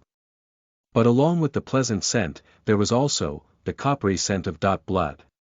Limit break. Axel instantly activated the skill which he had decided not to use unless in an absolutely desperate situation. You had better not be hurt, he muttered, rushing off at the highest possible speed. Damien Malcolm's blood was boiling right now. His family, the Malcolms, was not an ordinary family. They have been the loyal and trusted vassals of the great Mikhailov family itself. Under the Mikhailovs' orders they had migrated to Britain, in order to spread their powers in this quickly rising country. They had flourished, bringing their family's position even higher and further solidifying their loyalty by the benefits they provided to the Mikhailovs. And that is how they had gotten this chance of kidnapping Martina. Since no one actually knew that they were the Mikhailov family's loyal vassals, initially, they were tasked to marry Martina into their family since the Valentinos wouldn't accept a direct proposal from the Mikhailovs. This way, the Mikhailovs would have the Valentino family's support through their vassal, the Malcolms. But who knew that the Mikhailovs family would suddenly get their hands on a wonderful piece of technology, making it possible to actually kidnap Martina. It was a suicidal mission, one which naturally fell to the Mikhailovs' most loyal and capable force, the Malcolm family. When he came to know about it, Damien was, at first, devastated. His Martina was going to be married to that bastard Maximilian. But then, he decided to volunteer to lead the operation himself. He figured that since Martina was doomed already, he might as well give her a last goodbye. He wanted payback for all the times the bitch had rejected him. And in the end, who did she choose? Someone like that bastard Axel. How could let the bitch get away with it? So, during the kidnapping, there could be a few accidents, but they could fix her right up before he presents her to the Mikhailovs. Which was exactly why his blood was currently boiling as wandered the Valentino estate in search of Martina. He and his men were currently hidden in some sort of invisible bubble, allowing them to bypass all kinds of wards. Only a limited amount of men could fit in this thing, so he had brought his family's very best. They had breached the wards using this mysterious technology after receiving the news that Martina was currently outside, without any significant protection. As for his involvement, it wasn't difficult. Someone was needed to lead these men, and he was a second son, not exactly the most important person in the family. He might be killed by his brother in the future anyway. If he tries to fight for the succession, why not allow him to go on this mission? So, where is she? Are we there yet? He asked, hurrying along with all the men. They had been running for more than half hour, tracking her. Their spy from the party had been secretly following her, reporting her real-time information to them. Her location is constantly changing, boss. She's trying to find someone. But we've almost reached her now, reported his underling. So, everyone knows the plan? He asked. We quickly capture her and kill any witnesses. After that, do as I say, he said, his voice shaking slightly due to excitement. Finally, he was finally going to have Martina. Just recalling that beautiful face, his heart started racing. I'm going to have a lot of fun before I return you, Martina. Action in. Poor Maximilian, Acromantulas and Grindylows. He's fucked. Axel on a hunt next. Massacre next. Ideal son. In law, but no medicine for regret and much more exciting chapters after that. You know you can't wait. Come to Patreon, nervousface. Patreon.com/snollygoster. I need support, and also your opinions on the latest chapter. Chapter 95. Axel on a hunt. You are listening at novelfull.audio. Going forward for a few more turns, they quickly found the girl in question, and Damien held his breath as he saw Martina.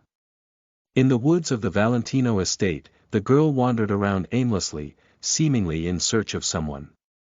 The dim moonlight illuminated the purple cocktail dress she was wearing, and there were slight traces of tears in her violet eyes, which only enhanced her beauty. Martina. Damien almost forgot all of his anger, all his thoughts of revenge starting to vanish. Even though she never reciprocated, and even though it was a task given to him by his family, the fact was, he did have feelings for her. If he saved her from all this mess, maybe, just maybe, she might also start to. Axel. Called out Martina, completely disrupting Damien's thoughts. Where did you go? I really need to talk to you about what you saw. And I need to thank you. Look, I'm sorry for what my parents did, okay? I'll do anything to make up for it. This bitch. Damien's anger returned with a vengeance. Here he is, thinking about having a life with her, and there she is, having a hide-and-seek game with her boy toy. Why? Just why couldn't she see how much he had loved her? That how better an option he was, compared to that guy with no background, who treats her horribly, and who is openly fooling around with other girls as well. There was no other explanation to it. Martina was just another shallow bitch, who likes going after low-life rogues, just like other shallow bitches. She'll only understand how wrong she is after her heart is broken. He was the fool here, idolizing her as some sort of pure goddess who wouldn't look at mere mortals like him. But as it turned out, she was no better than the Canute whores of the Nocturne Alley, choosing someone like Axel. Damien decided he had had enough. He had enough of simping, he had had enough of the groveling, and he had had enough of being a nice guy. All he wanted now, was payback. She's beautiful, boss, said his second-in-command Dmitri, also scanning Martina with a lustful gaze. He was holding the device which had created the bubble around them. It prevented them from being seen or heard, so there was no problem. Damien gave the guy a warning look. You pay attention to your job, Dmitri. She's mine, he said, dead serious. The device was complicated, and if Dmitri pressed the wrong button, the invisibility might disabled, exposing them, or worse, the bubble might deactivate and they'll be exposed to the Valentino wards. Damien seriously looked at his men. Nobody touches her. She's mine. He declared, his men giving out their reluctant agreement. But if you do your job well, you might get a show, he said with an evil smirk, getting perverse grins from his men. So boss, do we make a move? Damien took a deep breath, looking at Martina still searching for Axel. And then, he gave out the order, knowing that there was no going back now. Take her down. Instantly, red beams of stunning spells shot out, catching Martina completely by surprise. And despite all her genius, Martina was helpless against such an assault as she crumpled to the ground. Princess. The few guards who were still guarding her were alarmed, but multiple beams were already headed their way to take care of them. And this time, they weren't non-lethal. Zap zap zip zip zap zip, good one. Bloody hell, hey. Who fired the eviscerating one? Don't know, mine was gouging. The men went completely on town, not holding back like they were with Martina. The guards never stood a chance, their bodies being hit by multiple spells, all intended for lethal damage. Too many spells came out of nowhere, and there was no sound since it was blocked by the bubble. Most didn't even see it coming, while the one or two shields that were conjured were rendered pretty useless. Within a few seconds, the poor guards were nothing more than a gory mess. Hey! Didn't I say killing curses were enough? Damien was more than a bit unnerved by this scene of violence. Though, he kind of knew he had it coming. These men were the most powerful force of the Malcolm family, each of them extremely skilled. But, along with that, they were extremely violent as well. Fortunately, in the face of what he was just about to accomplish, all the unnecessary thoughts about all the blood and gore quickly went out of his head. Come on, let's take her in. Under his men's control, Martina was levitated into the bubble and brought to the ground in front of his feet. Not so high and mighty now, are you? Damien muttered, kicking her unconscious form viciously. And this is for ignoring me while pining for that scum, he said, kicking her again. But he felt it wasn't good enough without her being conscious. Taking out a knife, he made a long cut on her cheek, drawing blood. Why poison her, boss? Asked Dmitri, his right-hand man as he looked at the cut. It's the mind-numbing poison, said Damien. Believe it or not, the bitch can actually do wandless magic, he revealed, surprising everyone. He had seen Martina perform it a few times, when she thought no one was looking.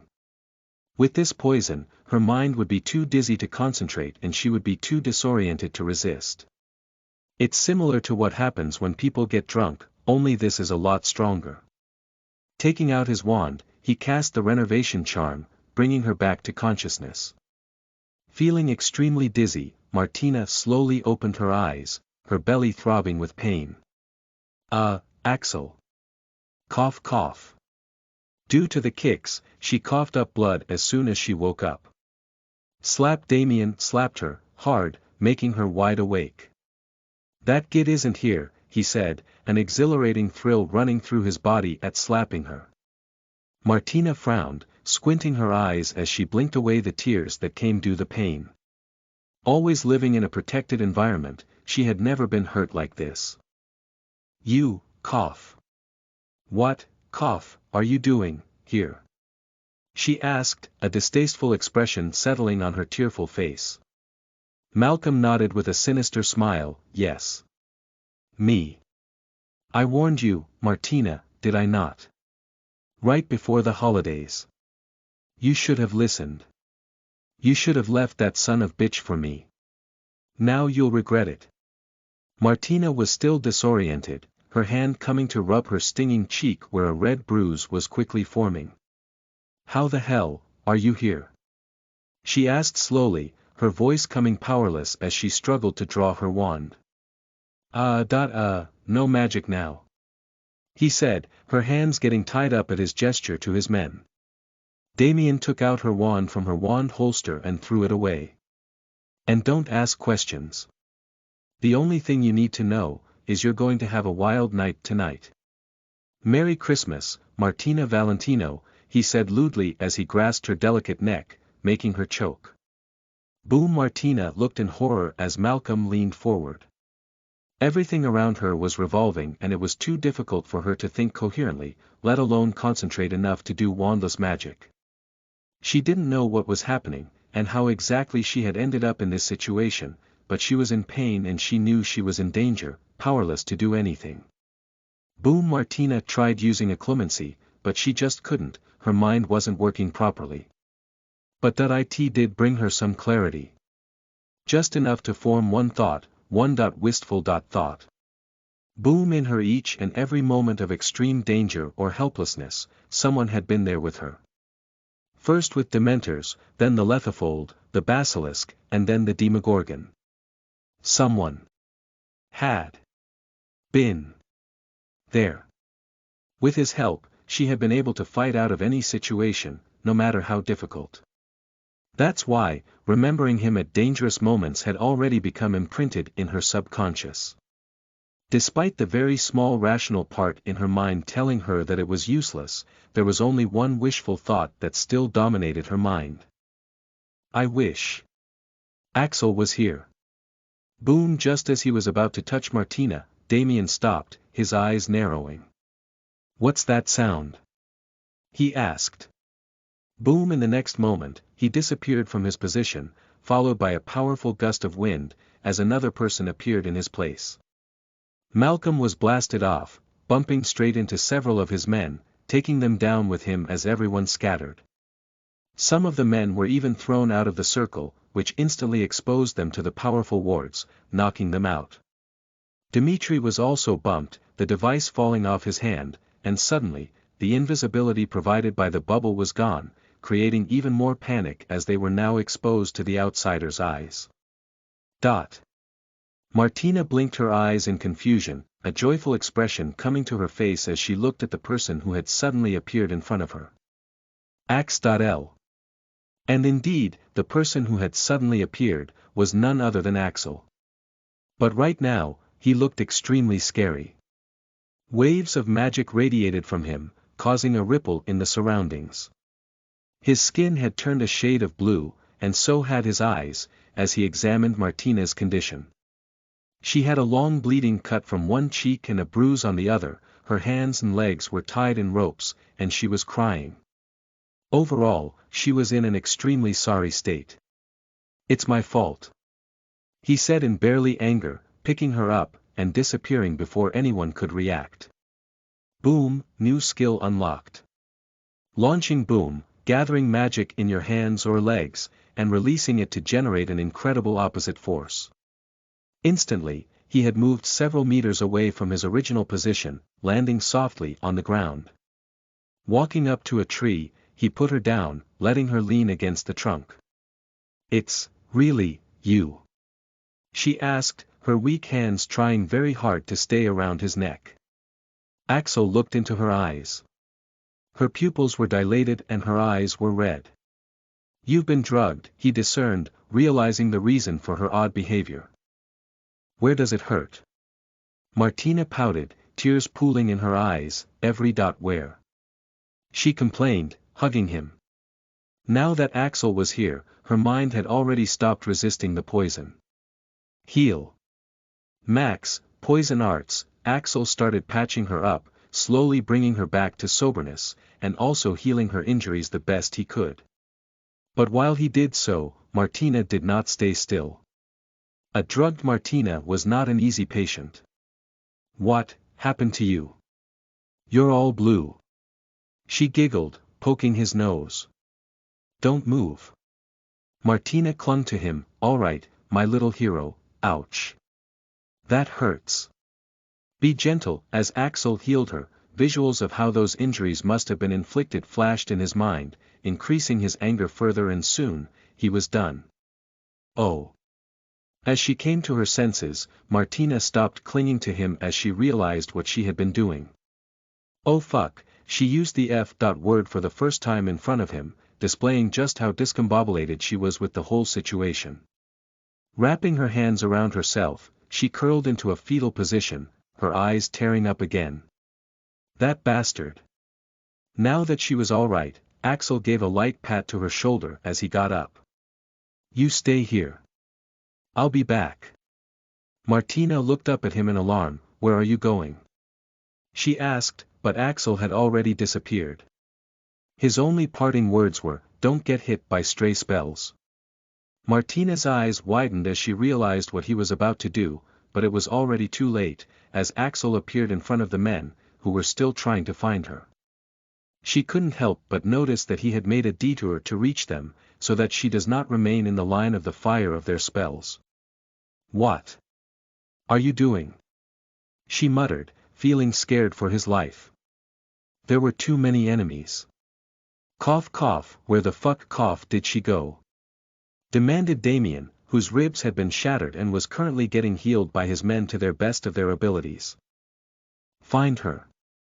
Find her and quickly get me out of this place," he exclaimed. "And Dimitri. Cough, quickly fix that damn thing. Cough, we're sitting ducks like this," he ordered Dimitri, who was trying to make them invisible once again. "We're trying, boss." "Was it Cough? Was it really Hunt?" he asked, unable to believe it. How could someone like Hunt appear like that out of nowhere and take Martina away from right under their nose? He was thinking that his men must have seen it wrong. That low-life bastard won't even face him, let alone so many of his men. But, as if to prove him wrong, the guy in question himself suddenly appeared in front of them, alarming everyone. Damien's eyes widened. "So, Cough, it really was you, you bastard," he said in anger. "You've pissed me off. Cough." Axel veins almost burst out. "Pissed? You?" He would have laughed if he wasn't boiling with anger right now. His anger had already been plenty high because of the party. And after this incident, it was really taxing for him to restrain himself. There was so much anger inside him that it was difficult to hold it back even with a clemency. And he wanted an outlet. "You think you're angry?" he asked, his fists crackling.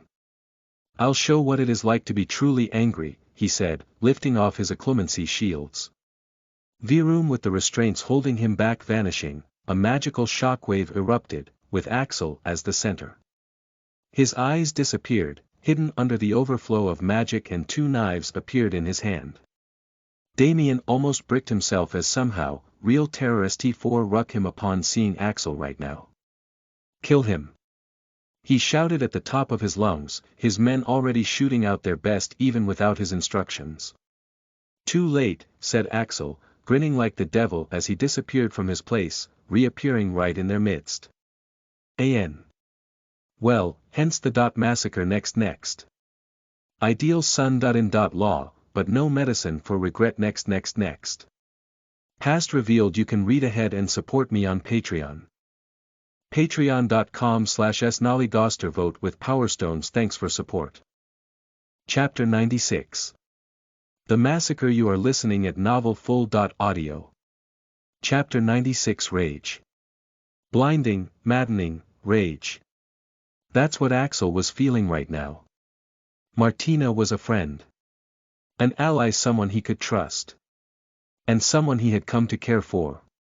He was already quite pissed when that Mikhailov guy had tried to force her and make her feel uncomfortable.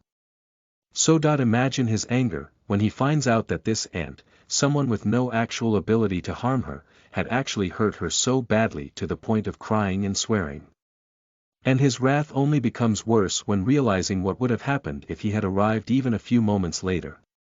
A quiet, easy life. That's all he had wanted. But in hopes of finding it, he had ignored even the obvious threats, thinking that nothing would happen as long as he doesn't actively look for trouble. But tonight, that life had all but gone away already. And what did he get for not looking for trouble? This. His ears were ringing and his head felt like it was about to explode. The anger was too strong for his shields to contain. So, Axel simply stopped containing it, letting it go. For the first time after gaining a clemency, he decided to stop holding back completely. Boom! A shockwave erupted with him as the center, as magic evoked by extreme rage overflowed. His eyes disappeared, hidden under the overflow of magic, and two knives appeared in his hand. Damien almost bricked himself, and somehow, real terror struck him upon seeing Axel right now. "Kill him!" he shouted at the top of his lungs, his men already shooting out their best even without his instructions. "Too late," said Axel, as he grinned like the devil. There was something about Martina that he had always admired. Even while growing up in a mafia household, she had managed to retain purity in her heart, not letting the evilness here taint her. It was something he had admired very much since he knew exactly how difficult it is to not get corrupted by a bad environment. And these men had hurt such a girl, most likely traumatizing her forever. Standing in their midst, Axel looked at each and every person in the bubble. "You all. You'll pay for it," he said, fading from view. Knife wielding, blend, presence reduction, soundless, true invisibility, arcane footwork, where did he go? Demanded Damien, looking around in fear. Plop! He flinched at the sudden sound that came from right beside him. Turning to look, he was almost scared to death when he found the head missing from the body of the person who had been healing him moments ago, the head falling right into his lap. Damien screamed, dropping his wand while trying to get away, but a paralyzing spell hit him, stopping him in place. "You're not going anywhere," a bone-chilling voice whispered right next to his ear, as more heads flew, of the other healers who were trying to get away. Pure terror struck him like never before, and completely unable to do anything but scream, his bladder came loose, soiling his pants for real. "Boris! Dusan! What the hell?" The men were alarmed to see the heads of their comrades rolling as well, and equally angered as they were spooked. But, their nightmare was only beginning as more and more heads started to fall on the ground around them. There was no visual, no sound, not even any signs of struggle. Just heads flying into the air, as fountains of blood began spurting from all around. Avada Ked, panicked, they tried to fire spells randomly, but even that wasn't allowed much as those casting spells would be beheaded first. Bastard! You can't hide forever. Hominum revelio. Do you see him? Spurt Axel's stealth, under the system's training, had reached to the point that the detection charms no longer worked. There was nothing the men could do against him at this point. Run away. I can't apparate. Fool. Apparition is not possible in this bubble. Didn't you know that? No. I only came because I heard we were raping the mafia prink. Mass panic spread among the men as they began running around like headless chickens. In this moment, Damien was completely forgotten, as everyone began looking out for themselves. Some took their chances and leapt out of the bubble into the wards, while some just kneeled down to beg for mercy, but alas, not a single soul was spared, as the raging Axel became the Grim Reaper, harvesting lives one by one. It was over within seconds. The fearsome force which the Malcolms took great pride in, which struck fear in the hearts of their enemies, and the force which had slaughtered many. Gone. Just like that. Wiped out within seconds by a single person. With everyone dead, Axel appeared again, walking towards Damien with headless bodies falling all around him as he sheathed his knives. HMMPH. Damien tried to struggle, but alas, it was useless. As Axel reached him, he tried to move his paralyzed hand towards his wand which he had dropped in panic. Axel chuckled at his vain attempt, mercilessly crushing the hand under his foot. I've been saving you for the last. He said, picking up the wand Malcolm had been trying to reach. Damien Malcolm. This was someone who had been bugging Axel for a while.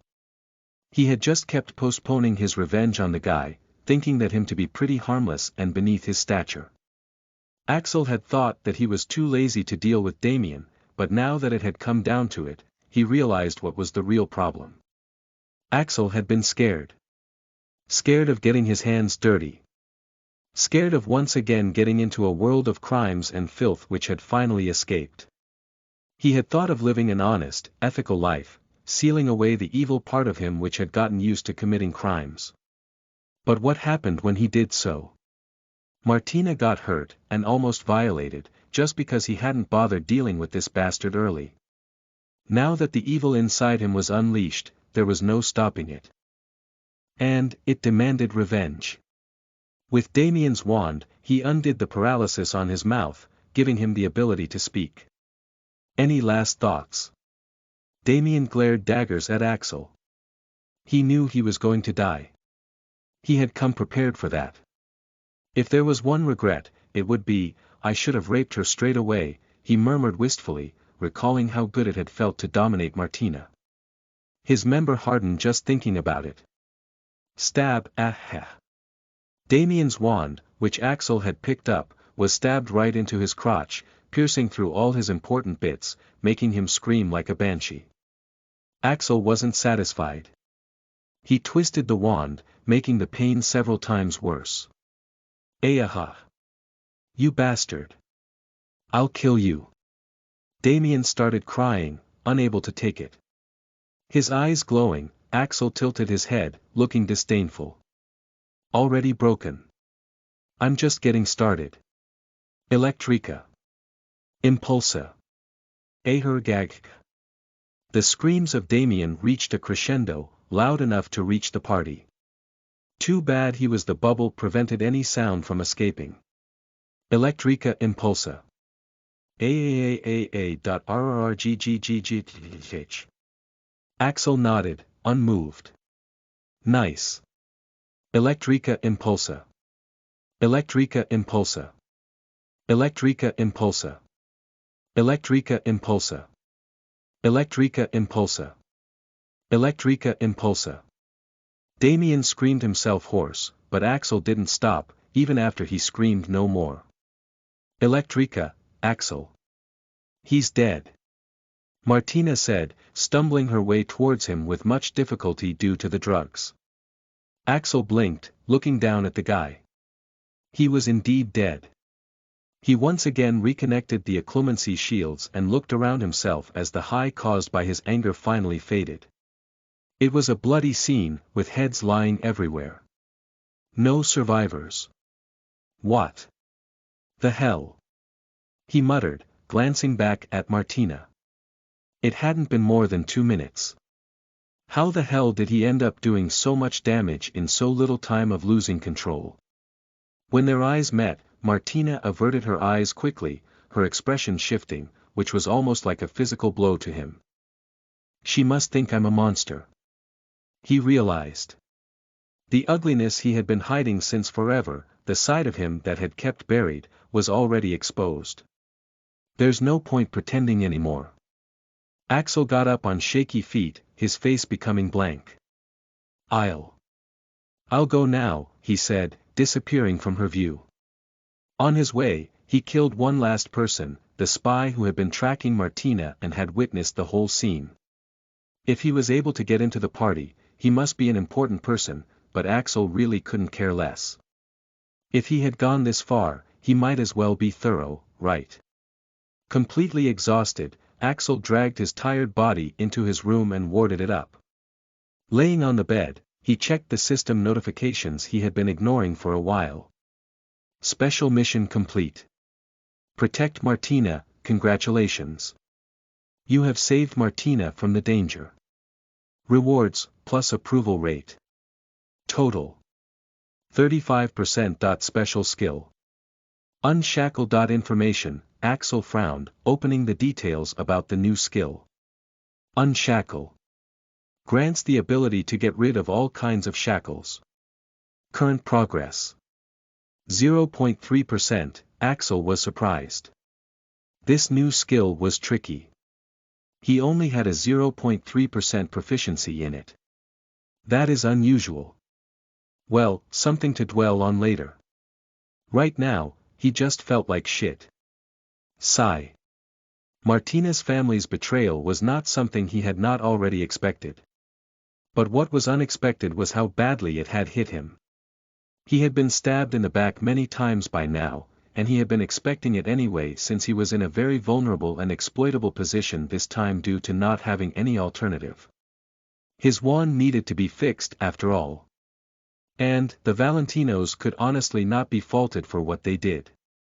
They were trying to protect their daughter, and save the lives of a lot of their men by trying to prevent a war.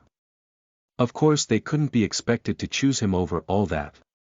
So, Axel wasn't really ruffled by that. What actually gutted him, was that there really wasn't anyone who would choose him over everything else. Not even Daphne. When it comes to family, outsiders are, in the end, just outsiders. So, he can't truly trust anyone. And then there's the second problem. Axel himself. In actuality, he felt no remorse for the lives he had harvested just now. Any normal person in his place, one who has people whom they can 100% trust, wouldn't have been able to even look at the scene without feeling disgusted, let alone actually committing it. So, it makes him wonder, does he actually deserve to have people caring about him? For example, Martina really seemed to care for him, and look what he did. She must be feeling pretty scared and disgusted with him. How is she supposed to trust and care for a mass-murdering psycho? Someone who could make her head roll before she even finds something amiss. Any sane person would run. So, isn't it time he started to stop blaming other people and looked in the mirror? He is broken. He is damaged. He has trust issues. The little few people he actually trusts and cares for, he might create a massacre for them. He can take certain lives without any guilt. Plus, he can't really tell people everything about himself. There are too many things that he just can't reveal. His bad attitude doesn't help either. And the main thing. He prefers himself the way he is. Meaning, he doesn't want to change much for others. Would anyone really choose such a person over other things? He doesn't think so. Heck, even his own family abandoned him, let alone outsiders. The same thing happened with the orphanage as well. They chose to abandon him as well, and the cycle repeats. So, maybe it's time he accepted it. That he's just going to have to look out for himself. He should mind his own business, and stop having all these expectations and hopes that are never going to be fulfilled. At least no one would be able to screw him, right? Martina had just experienced the most traumatic thing in her life. When Malcolm was hurting her, and was going to violate her, she had been struck with fear like never before. Her mind, the one thing that she had always counted on, was compromised, and she wasn't even able to think properly. In comparison to such a situation, she would have even preferred death, just to escape, that's how strangled she had felt. And in her dazed state, when Martina had seen Axel appear out of nowhere and save her, the feeling she had felt at that moment was simply euphoric. Never in her life had she been so happy to see someone. And in her drugged state, all she wanted to do was to hug the hell out of him. While in the state, she had done more than a few silly things in front of Axel, which made her want to die out of mortification as soon as she gained some of her consciousness back.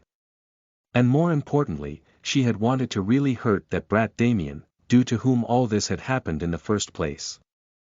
That bastard. She had cursed. But, as it turned out, Axel wasn't done yet.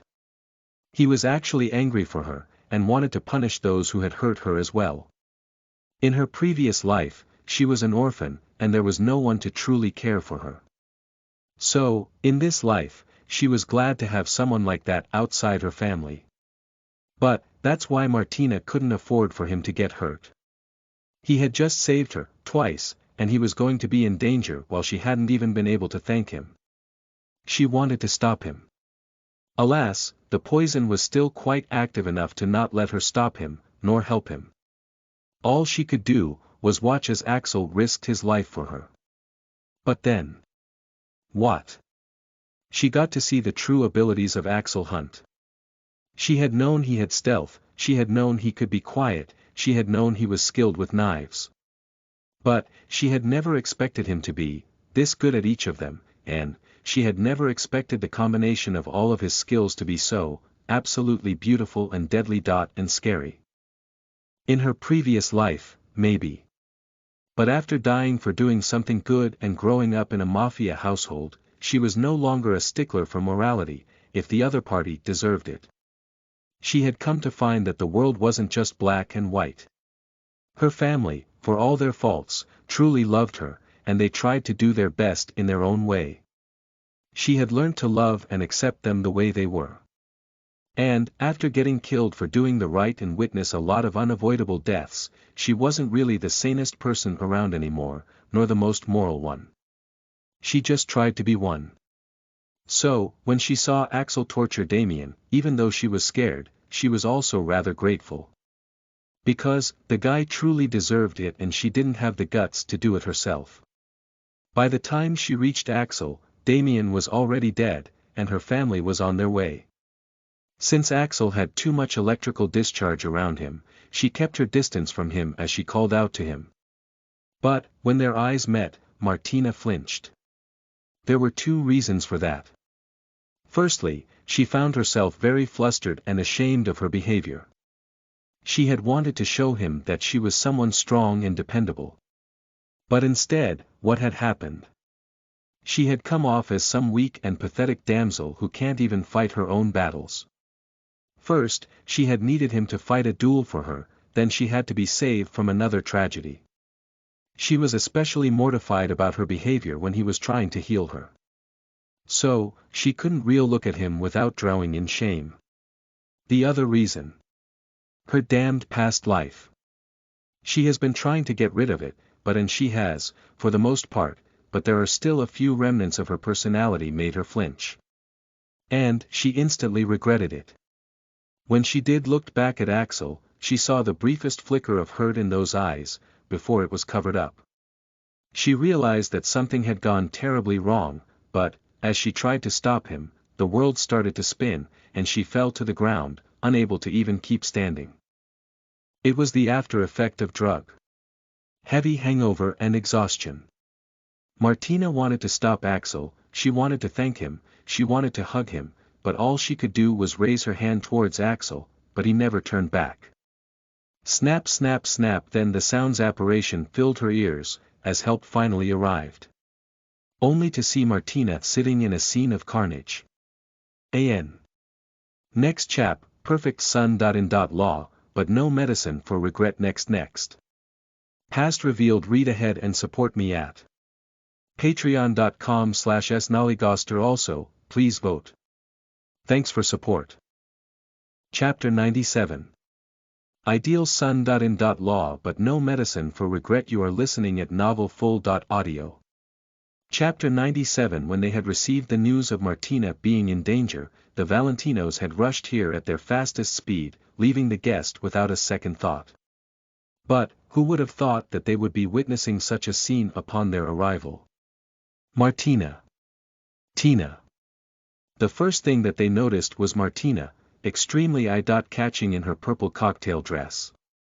With blood on her face, and her dress soiled, she knelt on the ground, struggling to move, and then they saw her surroundings. Bloody hell, literally. Dead bodies laid everywhere, densely packed within an area of 10-meter radius around her. Rivulets of blood flowed out of the bodies, pooling around and making puddles on the ground. And the most shocking detail. None of them had their heads attached to them. Martina. Are you all right? Her family quickly rushed to her side, checking her condition. Finally seeing her family after experiencing such a traumatic event, tears once again started to overflow from her eyes. I'm fine. I need to.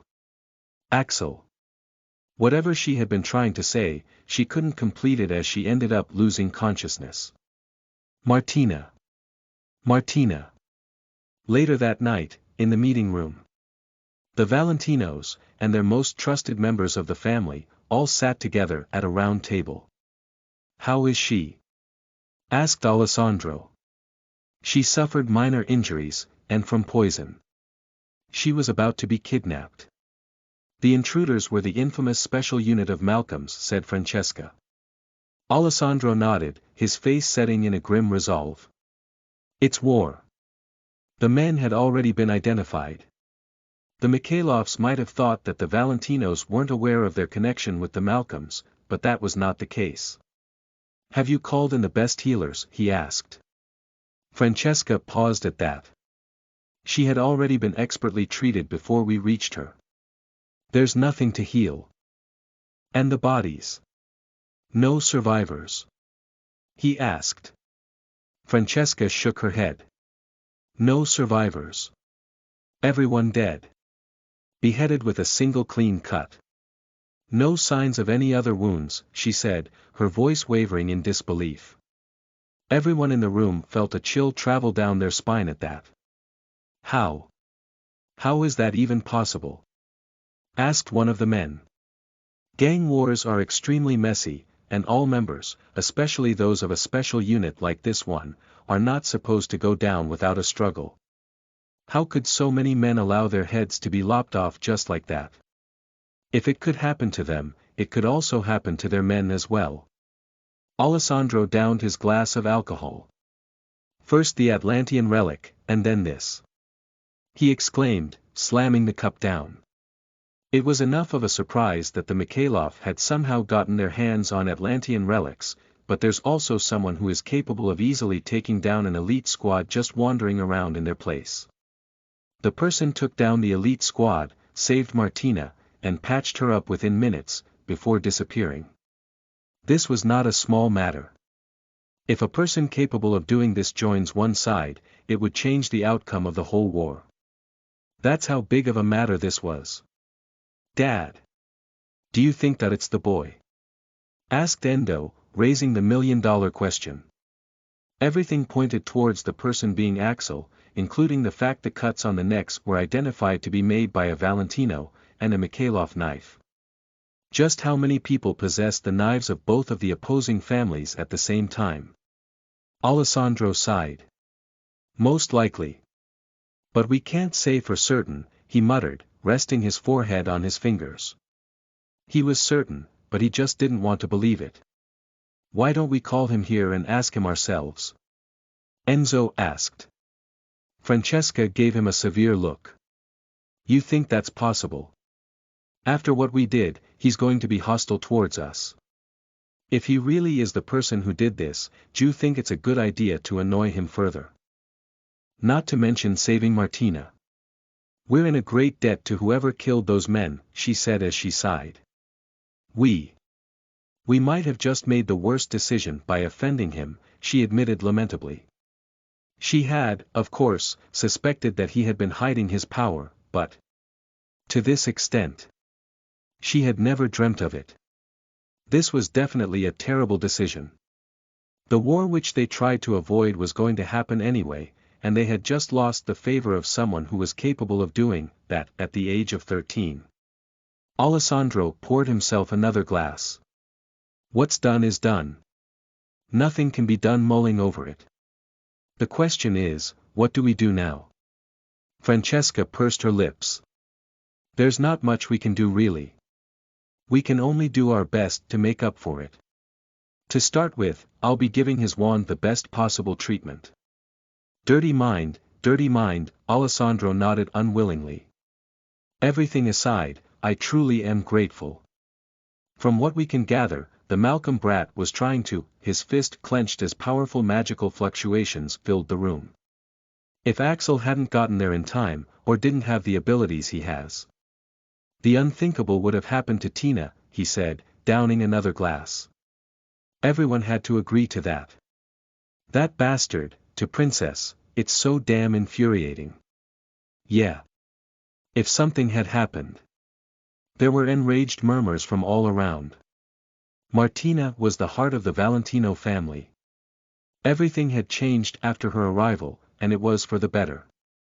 If anything were to happen to her, the whole family would not only go back to its previous darkness, it would have done everything in its power to take down those responsible for it. Endo also nodded. "Gotta appreciate what Axel did to them.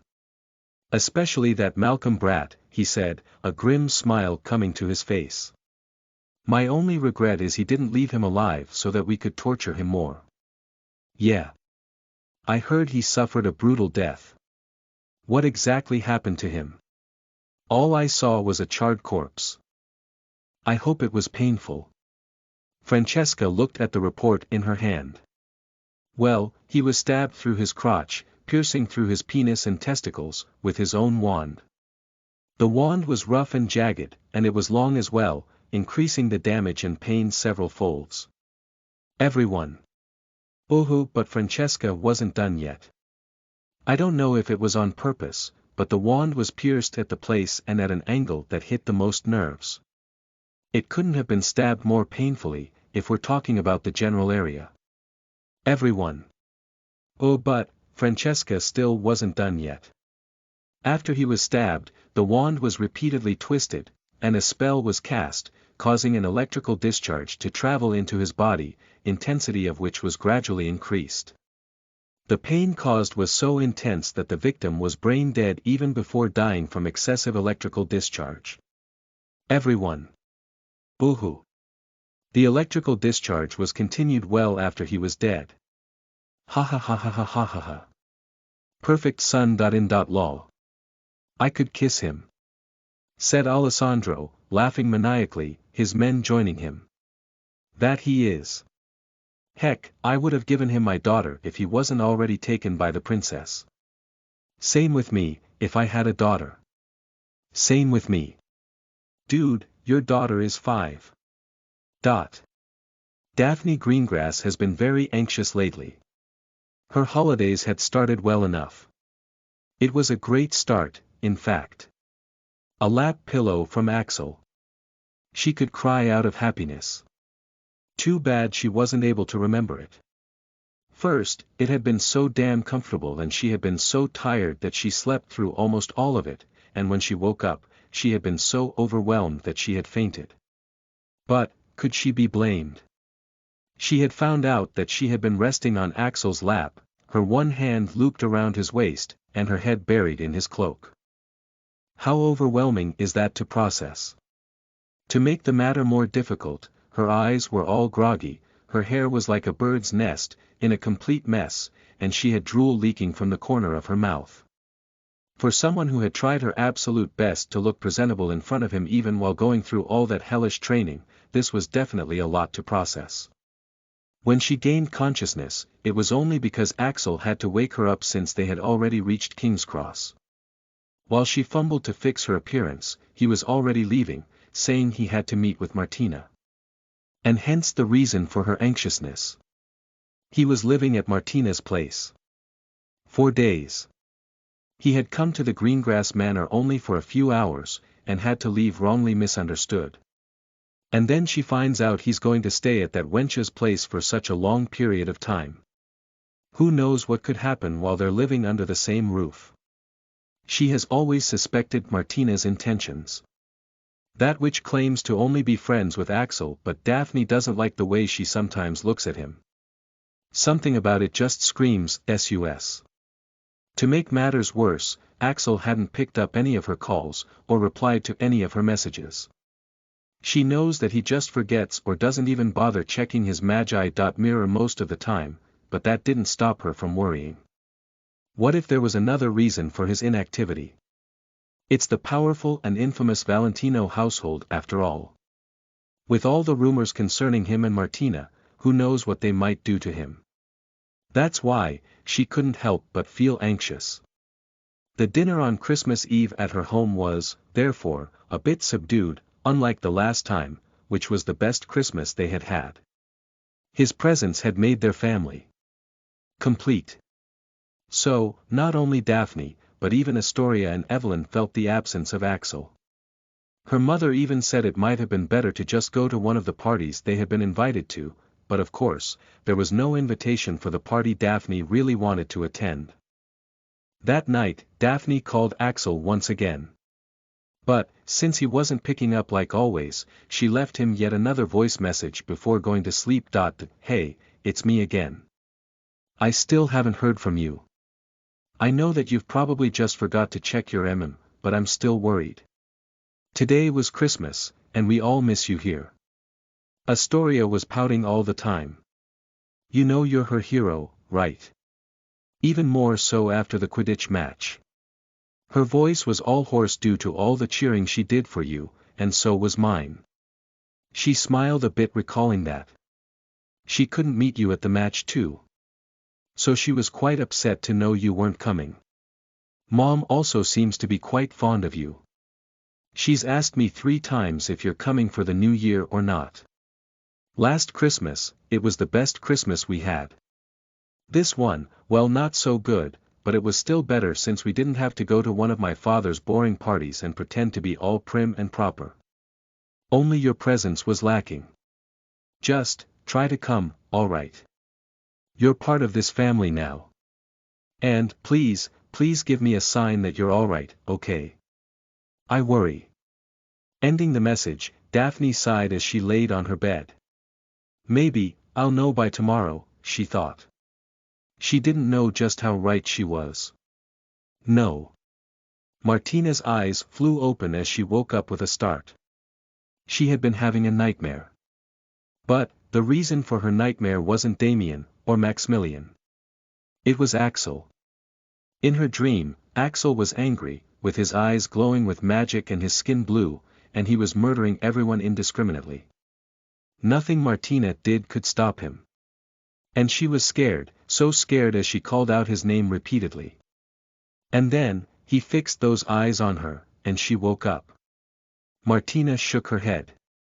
Was she really scared of Axel? No. That can't be. He just saved her life. Again. And as for violence, wasn't her family the same? How could she be scared of him? Martina, are you all right? Martina realized that she was back in her room. Her mother sat by her side in her nightgown, seemingly also waking up now. Mom. Still scared and quite reassured with her presence, Martina hugged her mother tightly, her eyes blurring with tears. Francesca hugged her daughter comfortingly, gently patting her back. It's all right, Martina. It's over now. We're so sorry. We couldn't protect you. As Martina slowly calmed down, she finally recalled something else as well. She pushed Francesca away, turning her head. Why are you here? Francesca sighed. I'm here to look after you. I'd say it's for the best actually. Otherwise your father and brother were going to camp here tonight. Go away, Mom. I don't want to talk to you. Francesca looked flummoxed. Martina. What? Go away. Axel probably hates me now because of what you did. Said Martina, trying to push her away. That I'm really sorry. But, one friend. I had just one real friend who I was able to befriend without already knowing everything about him and who wasn't affected by my family background. And you probably ruined it, she murmured. All her friends at Hogwarts were because of the impressive front she had put on. Then there were Luna and Hermione, who were different. But she had befriended them through manipulation because she already knew almost everything about them through the books. And those two had also not really seen the real her. Only Axel was the one friend she had made, who had seen her for who she actually was, and still befriended her. But he probably hates her now. Not to mention the ramifications he'll have to face with what her family has done. Francesca shook her head. I'm really sorry for what we did, dear. But you already said it. Axel doesn't care about your family. If your family did something wrong, he won't blame you for it now, would he? Or else why would he go out of his way to save you? Not only that, but also take revenge for you. I'm sure if you apologize sincerely, he'll forgive you. He. Martina had to accept, her mother was right, but her cheeks still puffed up as she refused to look at her mother. But that doesn't mean I'll forgive you. Checking the time, she quickly got out of the bed. It's early, but he might have woken by now. I'm going, she said, pulling on her robe and picking up her wand. That's my daughter. Francesca smiled, also getting up. She had better get started with the preparations of his wand as well. She would have gone with Martina to apologize as well, but she was afraid to anger him by her presence. Just be honest with him, Martina. I love you the most when you are, she advised. Martina has a lot of secrets, and she's not honest with them many times. Martina glared at her mother. I'm still not talking to you, she declared as she left, banging the door behind her. But a few seconds later, the door opened again, as Martina came back to check her appearance in her mirror. Finding her hair a bit messy, she first arranged them with her brush. Don't, she said to Francesca, who was about to say something, before leaving again with a bang. Francesca sighed. I was only going to say the messy look was better suited for seduction. She really wasn't planning to point out the fact that Martina never seemed to care about her appearance before. The door to Axel's room was knocked, and Axel, who had been training, looked back at the door. Activating arcane eyes, he realized that it was Martina. It's open, he said, throwing on a T-shirt. The door opened and Martina peeked her head in. Sorry for disturbing you so early. I came as soon as I gained consciousness, she said, entering tentatively. Why are you here? Asked Axel, wiping his face with a towel. His face was neutral, with no fluctuations. Martina stepped forward. I've come to thank you, of course. Axel scoffed. No need. Mass murder and that kind of torture, a girl like Martina wouldn't like it. She's the kind of girl who'd risk her life for strangers. In the first year, she first went out of her way to save him from the troll, and to the third-floor corridor to save Rose, even though she had almost died there the previous time. Then this year, she first risked her life to kill the basilisk, and then helped him out with the Demogorgon. She also went out of way to help out Luna, a complete stranger, even calling in her favor with him. She made so many weapons but never used them, even though using them could let her family dominate their enemies. She'd rather agree to marry someone like Maximilian than choose violence. Not to mention she's quite timid. Would such a girl still treat him the same after witnessing him for what he truly was? Or would she treat him like how she treats people like Malcolm? So, he just shook his head. You don't need to force yourself. I know I traumatized you more. Martina flinched. How? I mean no. You didn't. Axel wasn't convinced. You don't have to lie to yourself, Martina. The fact of the matter is, you don't like violence. I bet you haven't even seriously injured anyone, have you? I haven't, but my family. They're your family, Martina. You've been with them your whole life. You know them, and you can trust them. I'm someone you met for a year. And you know nothing about me. He raised his hand towards her, and Martina flinched again.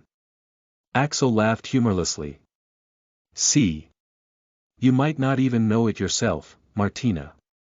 But I know it. Axel went to sit on his bed. Go away, Martina. And tell your mother to quickly do my wand. Then you won't have to see me more.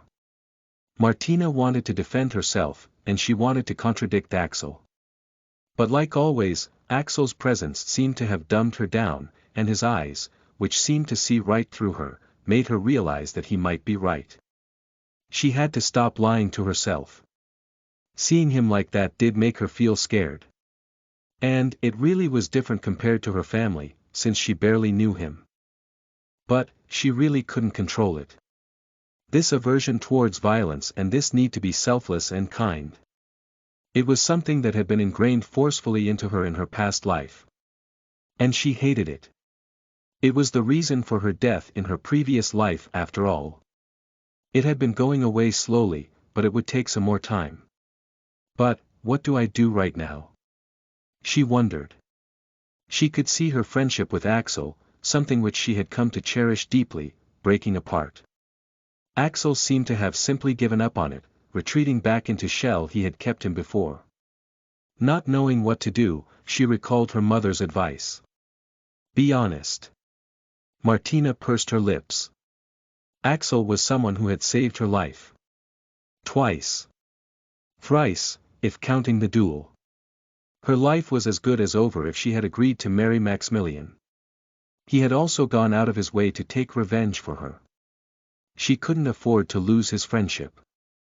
And he at least deserved to know it wasn't his fault. Thus, taking a deep breath, she made her resolve. Walking towards him, she kicked off her slippers to sit him on his bed. I'm not going anywhere. Not until you hear me out, she said resolutely.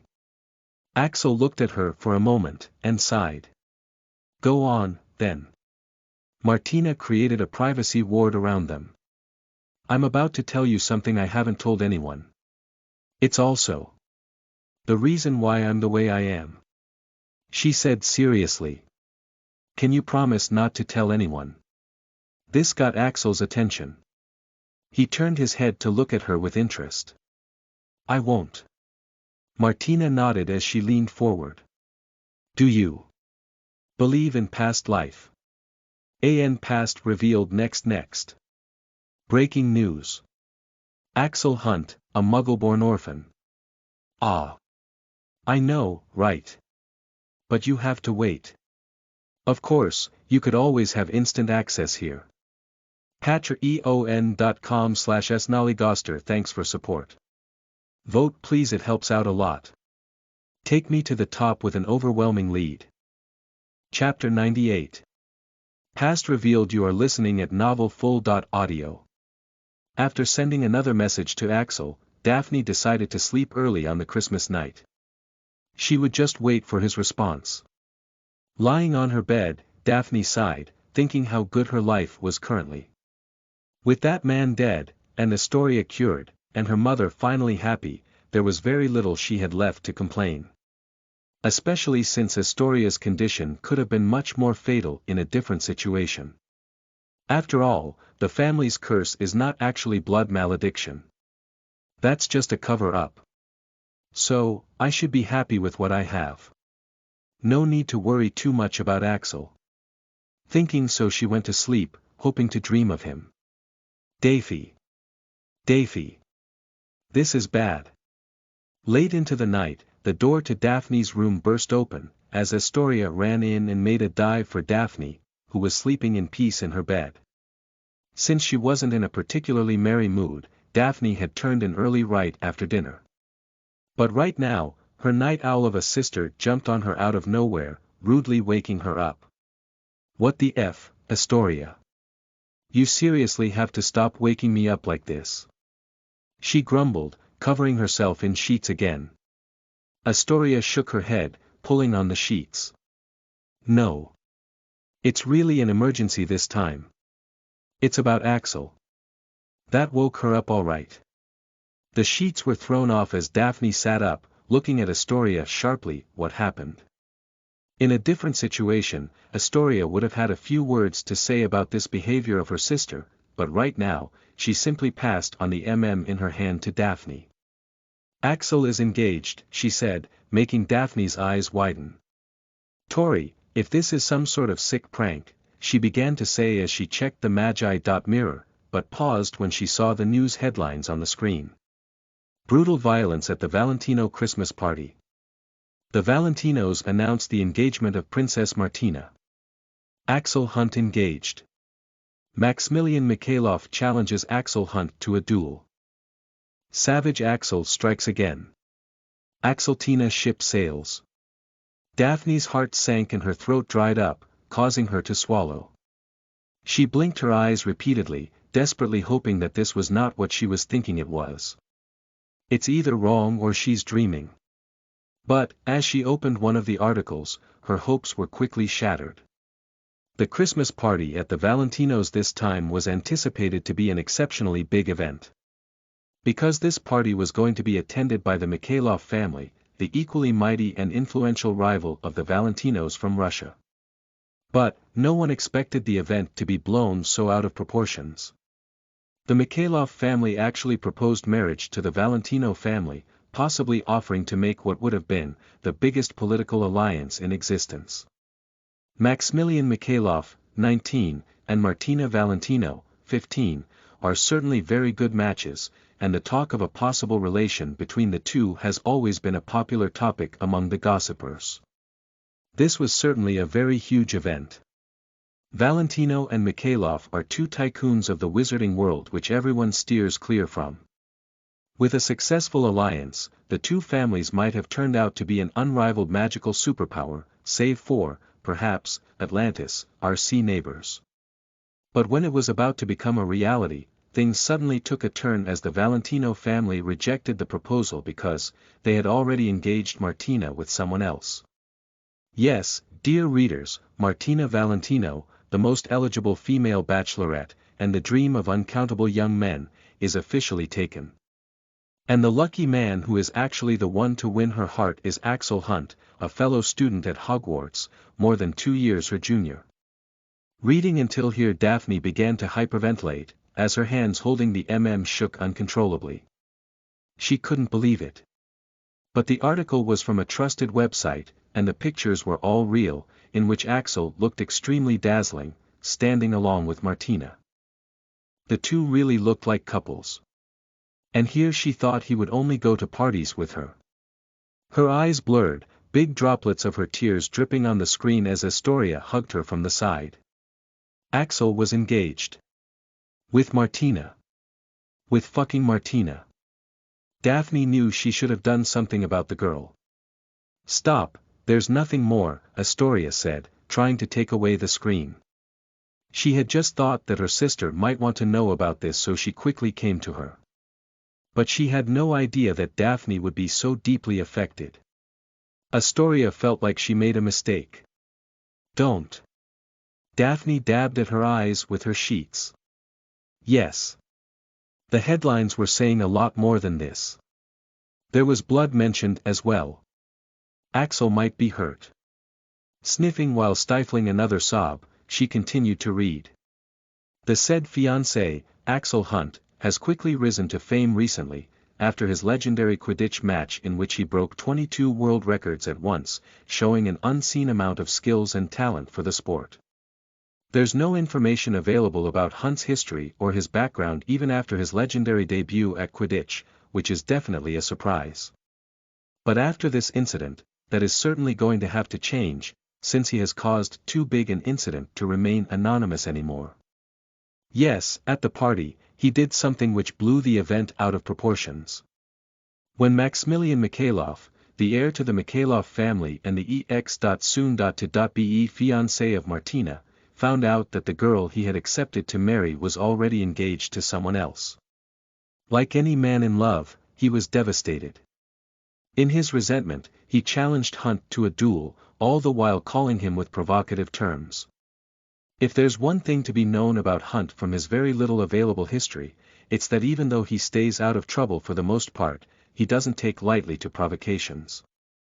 Whoever has provoked him in the past, Hunt has managed to deal them with an excessively brutal revenge without fail, even getting himself the nickname Savage Hunt in the process.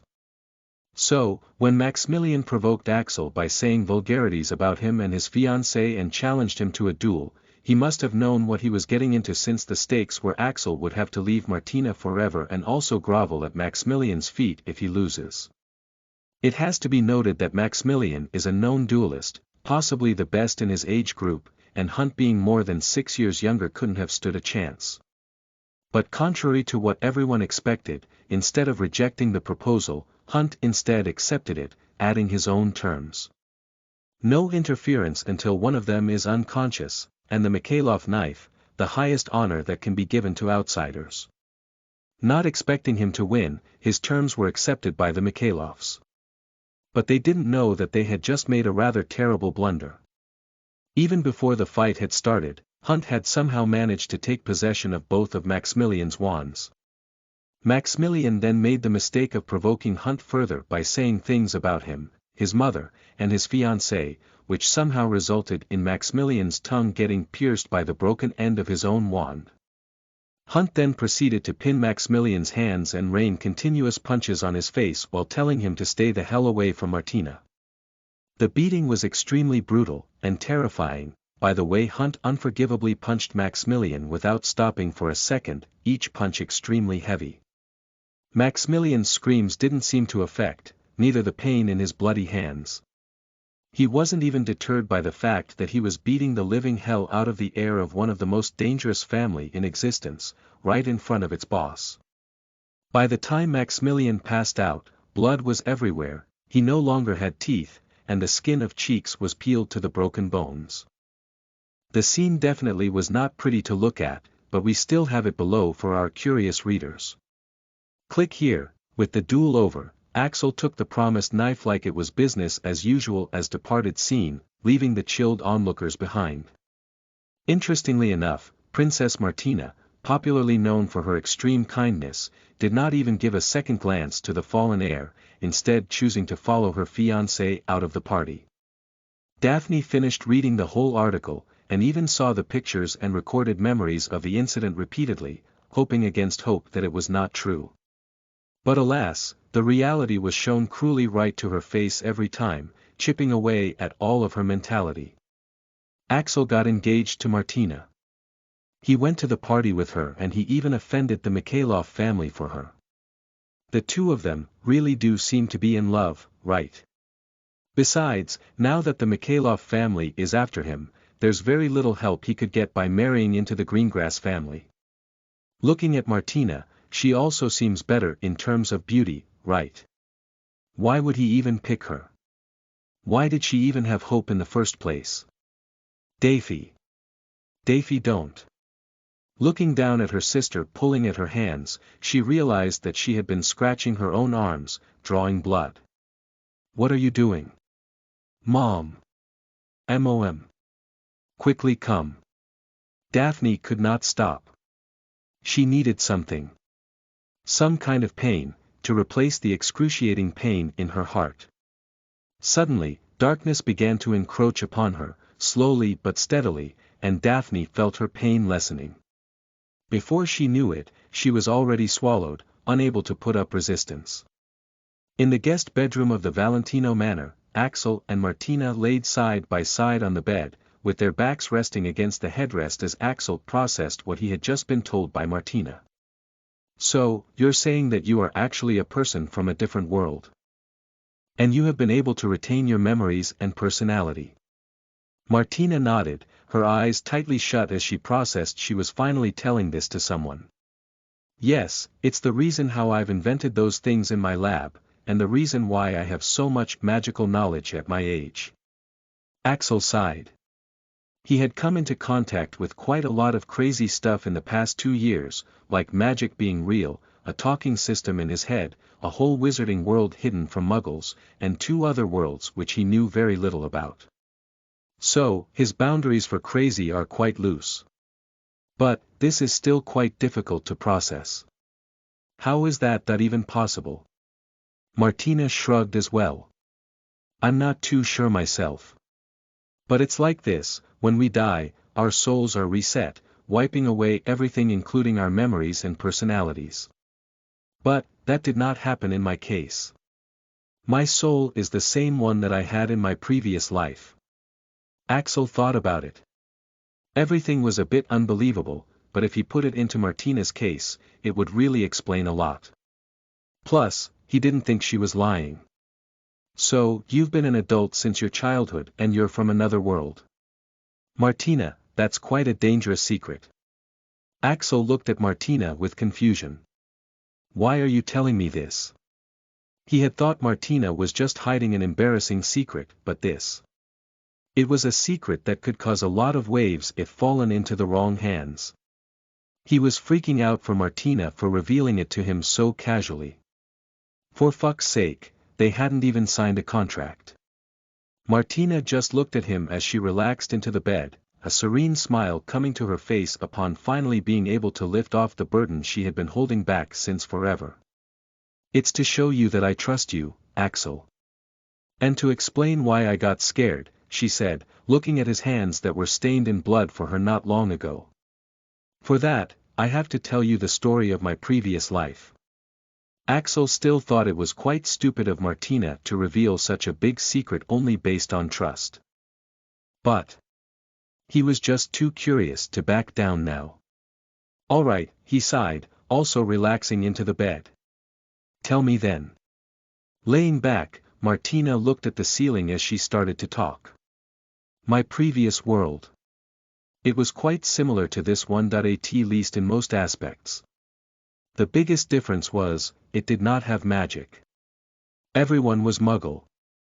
But, the Muggles had still managed to advance quite a lot through other means. In that world, I was an orphan living in a foster home. It wasn't bad, but it wasn't pleasant either. I was different from other kids my age, and that's why I had trouble blending in. Then, I was tested to have a genius-level IQ. Though along with that, I had a very mild spectrum of autism. Freed from the foster home, I was entered into a special program for gifted children along with other geniuses. Each of us were given custom education, based on our strengths and weaknesses. We were all given the most optimal living conditions, and I had even been able to make a few friends. If performed well enough, I was even allowed to have various means of entertainment from books to anime and mangas. Life was good. Martina paused here, as her soft smile disappeared. But, there were some peculiar things. We were all strongly discouraged from forming romantic relationships. And kindness, selfness, patriotism, humility. These values were forcefully indoctrinated to us. Every day. They would train it into us until it was a deeply ingrained part of our nature. You see, we were geniuses being taught with knowledge with which we could destroy the country, if we decided to use it wrongly. So they had to be careful. From time to time, they would eliminate some of the kids who didn't fit the criteria. Axel's fists clenched in anger. He didn't like this kind of thing. Martina sighed, looking back at him. So, that is the reason I am the way I am. Kindness and selflessness is something that's been deeply ingrained into me. It was the reason I died in my previous life. To save a lot of people, I sacrificed my own life without a second thought. And it's also the reason why, she said, trailing off as she looked at him regretfully. The reason why you're disgusted with me, he finished. Martina shook her head vigorously. No. Who said I'm disgusted with you? It's rather the opposite. I really admire your character. You're very strong, quite unlike the pathetic old me, she said earnestly. When I was reincarnated into a mafia household, it was quite difficult for me to adapt to them. In fact, I sometimes hated them as well. But, they loved me so much, that they decided to change for me. It was then that I slowly started to change my black and white worldview, she told him, a smile coming to her face. Seeing them, I realized that not everything is good or evil. And sometimes, you have to do what's necessary. Gathering her resolve, she forced herself to hold his hand in hers, which were shaking due to her inner struggle. I've been trying to change, Axel. And slowly, I'm making progress. You're the only true friend I've had, and I won't give up on you no matter what you do, she said, looking into his eyes. Can you please also, not give up on me? She asked sincerely. Her mother wanted her to be truthful. Well, this was her being truthful. And turns out, it really wasn't as scary as she had thought. For some reason, she did trust Axel, despite everything. So, it was, in fact, surprisingly great. She felt like a weight had been lifted off her shoulders, making her feel quite light and giddy. She wanted to stay in this moment forever. Sighing, she rested her shoulders against Axel, no longer feeling the aversion.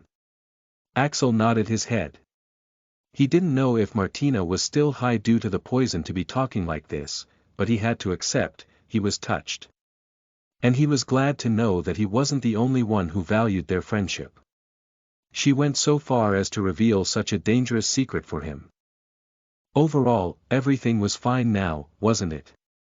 Knock knock. A knock came to their door, making Martina jump in surprise. I'll get it.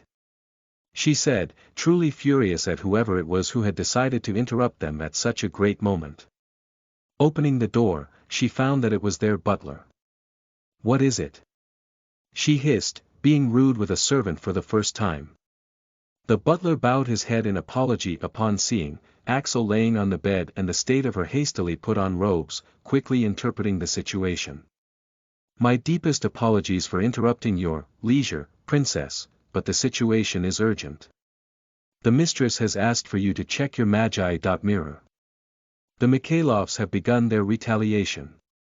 Our side is currently trying to minimize the damage as we speak. What? What did they do?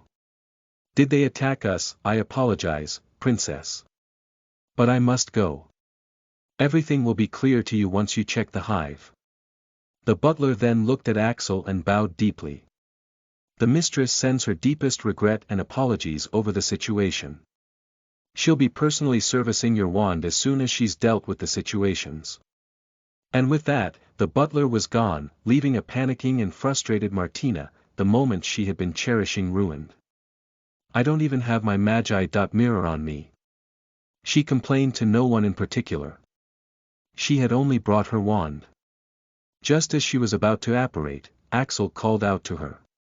Even though I don't use it, I still have one, you know, he said, digging out his own magi. Mirror from the depths of his pouch. Oh, of course. Martina was embarrassed. Just what was happening to her? She quickly took her original place on bed at Axel's side as Axel handed her his magi. Mirror. Opening it, she found a lot of notifications piled up. Daphne 100 plus calls, 100 plus messages. Patricia 2 calls, 12 messages. Akiko 3 messages. Unknown 100 plus calls, 100 plus messages. Unknown 20 calls, 23 messages. Axel realized what he had forgotten. Checking his phone. It's always on silent mode to avoid distractions. Martina's finger paused briefly upon seeing them, but then she quickly swiped up to get to business. She was curious what these girls wanted to talk to him about, but right now she was in a bit of an emergency. Her thumbs worked fast on the magi. Mirror, and within seconds, they found out the main reason for all the fuss. The Magi.hive was filled with various types of news about the party, like their engagement and all the other stuff about the duel, but Martina went to the latest news. And what they saw, managed to surprise the hell out of the both of them. Breaking news. Axel Hunt, past revealed. Axel Hunt. A Muggle orphan. The Wonder Boy with surprisingly humble beginnings. Nice, huh? Next chapter. Axel Hunt, exposed. Next. New wand, surprised Francesca. Next. Daphne was in love with me. Read ahead and support me. patreon.com/snollygoster powrstones. For faster update. Chapter 99. Breaking news. Axel Hunt exposed. You are listening at novelfull.audio. Chapter 99. Breaking news. Axel Hunt, past revealed. Axel Hunt. A Muggle orphan. The Wonder Boy with surprisingly humble beginnings. What the fuck? The titles of the articles made Axel take a deep breath while Martina immediately understood what had happened.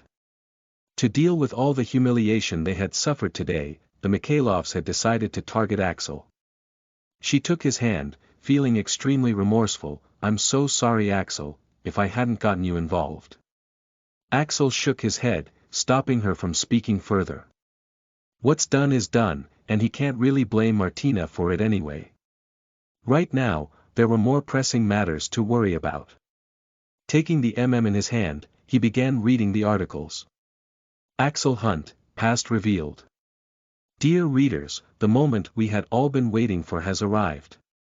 The past of Axel Hunt, the genius Quidditch player, and the newly announced son-in-law of the Valentino family, has been revealed. Ever since his meteoric rise in fame, the curiosity of the wizarding world towards this young prodigy has been increasing day by day, but curiously enough, there had been no news of his life before Hogwarts, nor his family background. It was as if Axel Hunt came out of nowhere. People have always wanted to know.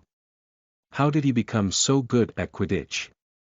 What were his living conditions? Was he professionally trained from birth? Did he receive some kind of prior tutoring, so that he's in the top of his class without even studying? And, what kind of family background does he have, that he became the son-in-law of the Valentino family? However, the reality was revealed to be quite shocking. Here's a picture of Axel Hunt as a child. Click to see the image. Below was an image of a 6 to 7-year-old Axel, in torn and shabby clothes. He was quite scrawny and malnourished, and he looked like he had just come out of a fight, since he had a light bruising on his cheek and a grimy appearance. Overall, he seemed like the kid you would steer away from out of caution and disgust if you saw him on the streets. How the fuck did they get that? Axel couldn't help but mutter. The picture looked legit, it was definitely him, but it was in a very high definition, fully colored, and moving, since he was blinking his eyes and wiping his cheek with the back of his hand. No way it could have been taken using a Muggle camera, and he didn't think a random-ass wizard had enough time to take his individual image so long ago. Martina, who had been too absorbed into looking at the younger version of Axel, came out of her thoughts as she answered Axel's question. It's a picture generated from a memory, Axel. They're called pensived images. Since a memory can be viewed in a pensieve, you can also generate an image through it using modern magical technology, she explained, still looking at the image in fascination. Fuck. Muttered Axel, as he realized the implications of that. If this image is a memory, then they must have gotten the details about his childhood. Fuck. Axel. Martina looked at him in worry, but Axel just continued reading the article, already knowing what to expect, Martina also following his lead. As hard as it is to believe, that is the picture of a 6-year-old Axel Hunt. Quite different from most of the expectations, Axel Hunt did not have the ideal childhood, nor did he have the powerful background everyone believed he did. His childhood was actually spent at a Muggle orphanage. Yes, Axel Hunt, the genius prodigy and the son-in-law of the Valentino family, is actually from a Muggle orphanage, where he spent his childhood being severely ostracized. Young Axel had a quick temper, and he was prone to accidental magic. Every time he lashed out, people were hurt, which led to the worsening of his treatment at the orphanage. At the age of 7, he got into a fight with the son of a rich and influential Muggle, resulting in him getting dropped out from the scholarship program of the school. The very next day, he left the orphanage, never to return again. The image you see is the last time he was seen at the place. How he went from this, to being declared the son-in-law of the Valentino family, is what everyone is curious about. But a lot can be deduced from his background. Axel Hunt, a Muggle, is the genius Quidditch player, and the newly declared finance of the famous mafia princess Martina Valentino is actually a Muggleborn. As absurd as this statement might sound, it might, in fact, be true. Through our sources, it has been confirmed that Axel Hunt has actually spent his childhood in a Muggle orphanage. Now, in case the child of a registered wizarding family is orphaned, we have our own wizarding orphanages for such children. And Hunt not being there could only mean that either his parents were unregistered, which is unlikely, or not even one of them was magical, meaning they were Muggles. Whatever the case, there has been a sudden increase in people speaking against Hunt's engagement. People are questioning his qualifications for marrying the beautiful and kind Princess Martina with his rough background, and number of young men cursing him are increasing every minute. Subscribe to our channel and we'll keep you updated about further news on this matter. Bell subscribe. The forums were no good either. Is Axel Hunt good for Martina?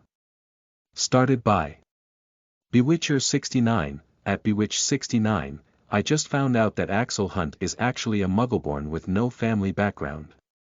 And he's had mental issues since childhood. Is he really a good match for Goddess Martina? Anonymous, no way. Fuck you, Axel. You filthy mudblood shit. Stay away from my goddess. Rapid_cast12, at RapidCast12, isn't this the same gold digger guy who's seduced a lot of heiresses? I thought he was dead for sure for messing with a Valentino, but became the son-in-law instead. Well, serves him right. He's dead for this time, for hiding such information from the Valentino family. No way they'd keep a son-in-law of who has no status. Anonymous at RapidCast12, rightly spoken, brother. Die at Axel Hunt. Martina Simp 467, at Simping for Martina 467, fellow cultists, we've been tricked. And so was our goddess. The lowly Hunt dared to trick our goddess. He has committed blasphemy. Anonymous, yes. We can't remain silent. Hunt must face the consequences. Quidditch Princess, at Quidditch Princesses 99, shut up, you all. Axel has done nothing wrong. He managed to rise after having such a terrible past. Y'all just jealous he's so good.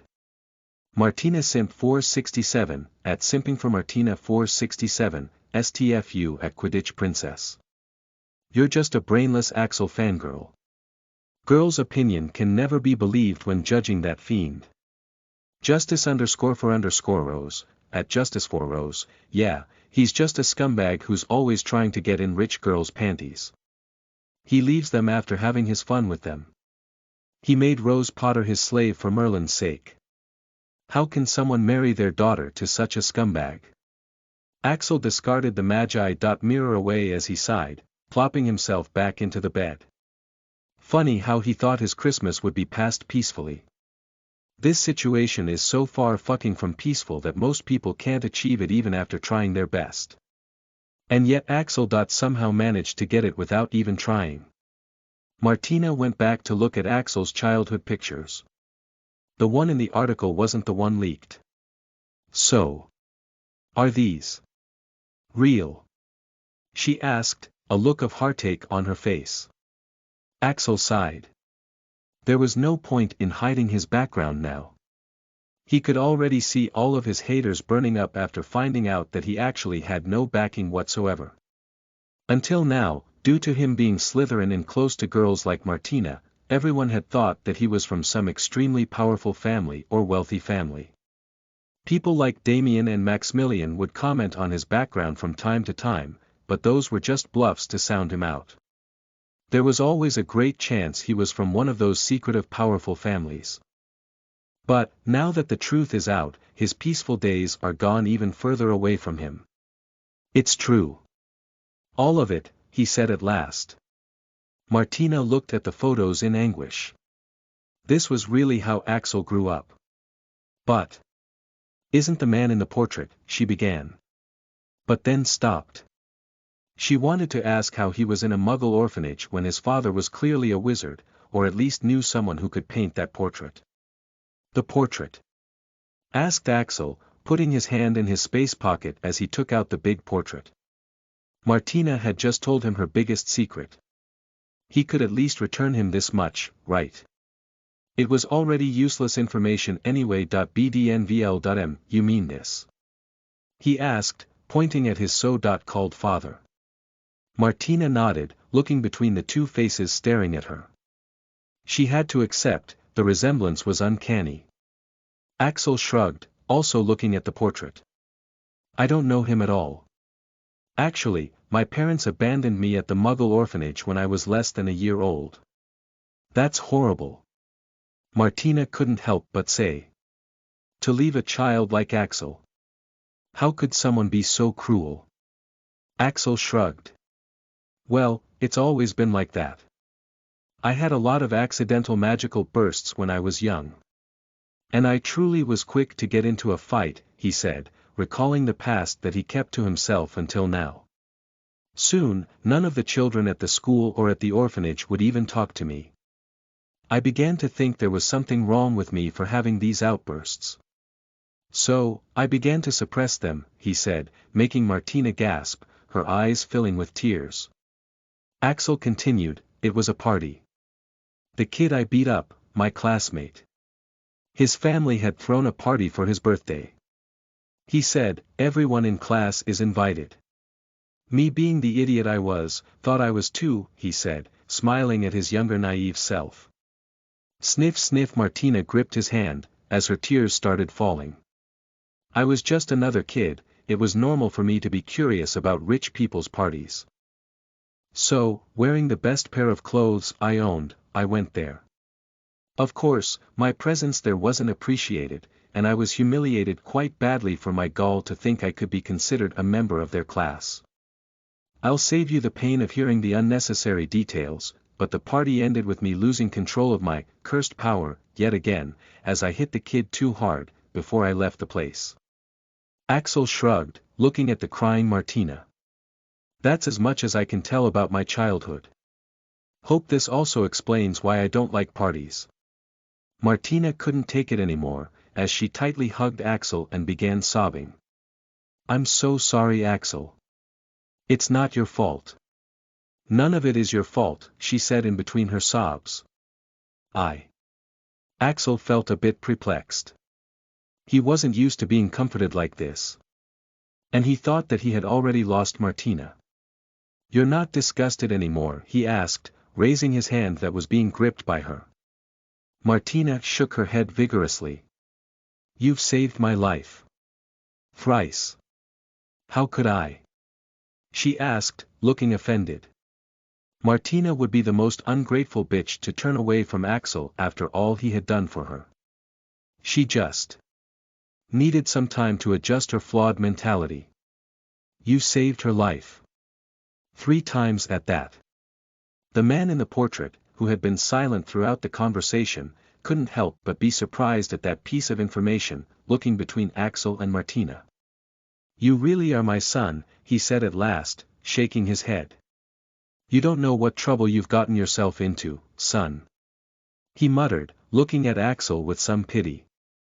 You keep your mouth shut, painting.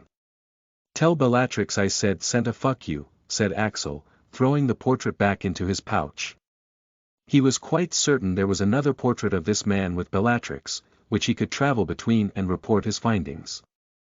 I'm really sorry for what the real me, the portrait was saying, but it was cut off as Axel closed the pouch. Martina's eyes widened. Bellatrix. Bellatrix Black. But at this moment, the door was knocked, saving Axel the trouble to explain. Opening the door, he found that it was Martina's mother. Francesca bowed as soon as she saw him. Axel, I, Francesca Valentino, sincerely apologize on behalf of the Valentino family for what we did. But I can swear on my magic that Martina had no hand in it. Due to us, now the Mikhailovs are targeting you. We promise to make it to you in any way we can, she said sincerely, while bowing. Axel shrugged, still impassive. He was quite desensitized to it all by now. I'll hold on to that, he said simply. He hasn't forgiven, but he won't throw a tantrum either. He'll just remember what they did, and if they don't remember it well, someday he might return the favor. Francesca nodded, that's all I can ask. And for what you did for Martina, saying so, she then bent down and planted a kiss on Axel's forehead. We are forever in your debt. We'll do anything within our power for you, she said, her fingers grazing his cheek and her eyes close to his. Axel stepped away, wiping his forehead. Well, you didn't need to do that. Francesca looked at her daughter, who was safe and sound, and her eyes filled with gratitude. Yes, I did. Axel shrugged, what you did yesterday. I'm just going to say I'll remember it, he told her up front. These words, coming from him after knowing what he had done just a few hours ago, made Francesca feel the true impact of them. But she nodded solemnly. Please do not. We have a lot to make up for and will do our best to help you out from now on, she said, bowing again. Axel didn't feel comfortable having Martina's mother bow to him right in front of her. Anyways, what exactly is the situation? He asked, changing the topic. Straightening up, Francesca sighed at that. Somehow, they got the memories of the manager of your orphanage. And they decided to send the memories to all the media companies.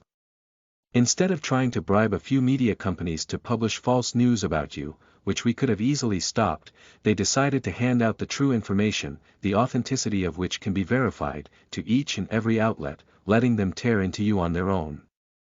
Axel sighed. He should have handled that man's memories before, just like what he had done with Scar's men.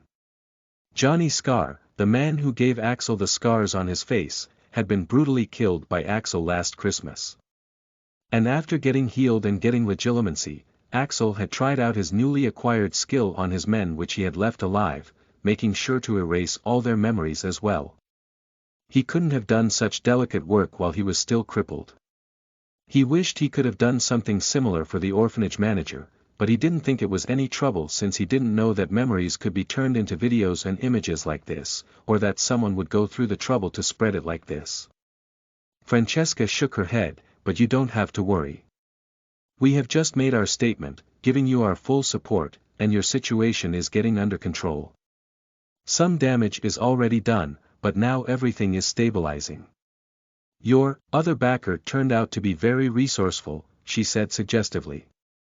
Axel didn't understand that. I don't know what you're talking about, he said truthfully. Francesca nodded understandingly. I'm sure you don't. But thanks to your backing, I can now get to help you out with your wand. Can we begin right away?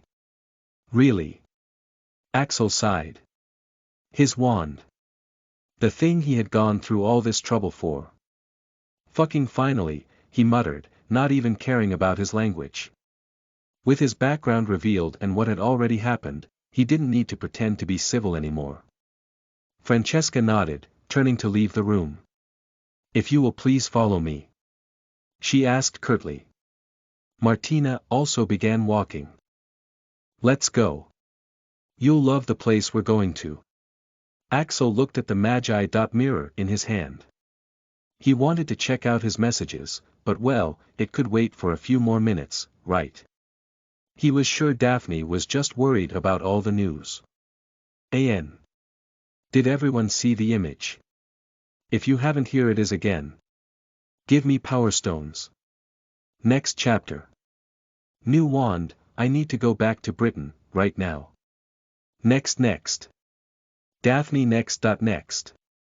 Sorry, Hufflepuff come to Patreon to get instant access to all advanced chapters and find out what happened. Patreon.com/snollygoster. Chapter 100. New Wand, Surprised Francesca. You are listening at novelfull.audio. Chapter 100. Axel followed the mother-daughter pair down to the portal outside the manor. Drawing her wand, Francesca tapped it a few times with her wand, making it whirl to life. Come along, she said, stepping through. As he walked through to the other side, Axel was stunned by the scenery. In front of him was a huge hall, filled with heat. The place resembled a smithy, with forges of all kinds set up everywhere. Loud sounds of metals being hammered were being produced by the men working, making the place quite lively. Upon seeing them, workers were surprised at first, but then continued to work after a gesture from Francesca. This is the Valentino Weapon Factory, first level, said Martina over the noise. The magic weapons produced here are used for commercial purposes, one of the things our family is famous for, she said as they walked, pointing at the rows of different kinds of weapons on their side. Axel looked at the neatly organized row of shiny weapons. There were all kinds of them, from swords and knives, to bows and arrows. Picking one up at random, Axel found it to be quite good. All of them are enchanted with various enchantments like unbreakable, no-rust, self-sharpening, said the woman upon seeing his interest. You can take as many as you want, she offered generously. Don't mind if I do then, said Axel, taking out his wand. A pugno totalis, he murmured. Instantly, more than 100 weapons floated out of the racks, making the Valentino women widen their eyes. Ignoring their surprise, Axel opened his magical pouch and held it up. How, is your brain not exploding right now? Asked Martina in utter confusion. The spell had already been deciphered by her, and she had realized just impossibly difficult it was to do what Axel was doing so casually. Axel shrugged, his mind fully concentrated on the weapons. Talent and practice, he muttered, jerking the wand in his direction. Swish swish swish swish, one by one, the weapons began going inside the pouch at an incredible speed, enough to pierce through someone. The only safety net was that they were all sheathed with protective covers. Within seconds, the whole rack was empty, as Axel closed his pouch. Thanks. They'll be of use in the future. It would make things a lot faster. He said, not specifying the purpose. But, looking at what he just did, it was quite clear what it was going to be used for. Hopefully, not against us. Wished Francesca, feeling a chill recalling their foolish blunder of offending this person. Well, we can only do our best to make up for it. Putting on a smile, she began walking again. Let's go. What we need is in the customs section, she said behind her back. The customs section is the restricted area. It's packed full of secrets and extremely rare resources, so only family members can access it, explained Martina as they walked past the wand section. Well, let's get this over with quickly, he said, recalling the messages on his He was just needed for some tests. Then he'll be free to do whatever he wants while Francesca works hard on his wand. After going through a few security checks, they reached a large pair of double doors, seemingly made out of gold. Francesca put her hand on the door and after a few seconds, the doors swung open soundlessly, showing a vast area, filled with all kinds of equipment in storage drawers. This is the custom area. It's impenetrable, since it contains some of our most precious resources, she introduced, stepping through. Since she didn't want to waste Axel's time, she quickly asked Axel to take out his wand while tying her hair in a knot. The first thing she did was to examine it under some kind of magical item which looked awfully similar to a microscope. After doing a thorough examination, she looked back at Axel in surprise. What the hell did you do with your wand? She couldn't help but ask again. She hadn't known the exact magnitude of the output through ordinary analysis, but now that she had done it thoroughly, the amount of power required to do that damage turned out to be much more than what she had expected. Martina frowned at her mother.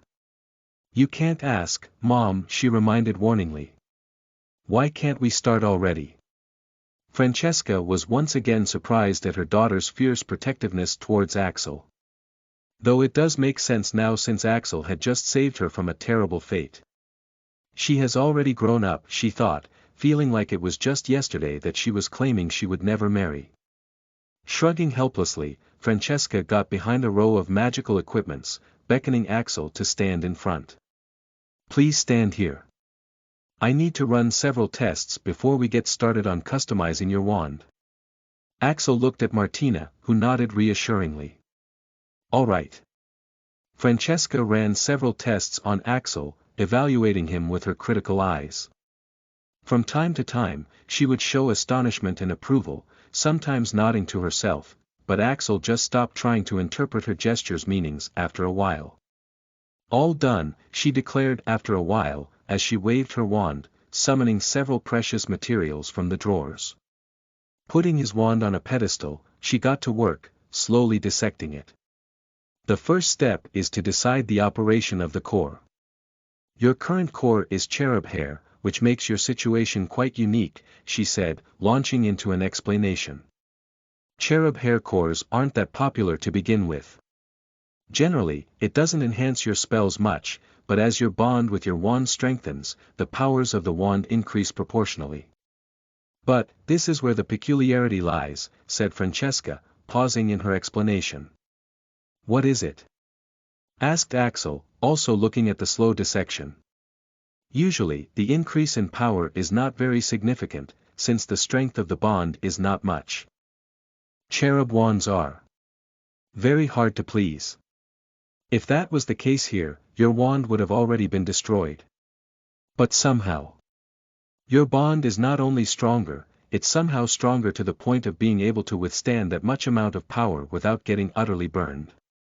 I still can't understand how," she said, shaking her head in wonder.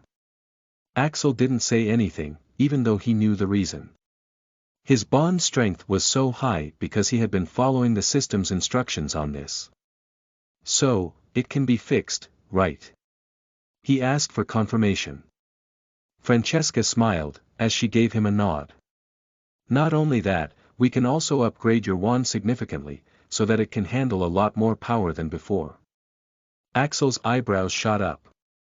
"That's possible." "It's possible, Axel," said Martina, who had also been observing the wand. "That's what I had asked Mom to do in the first place.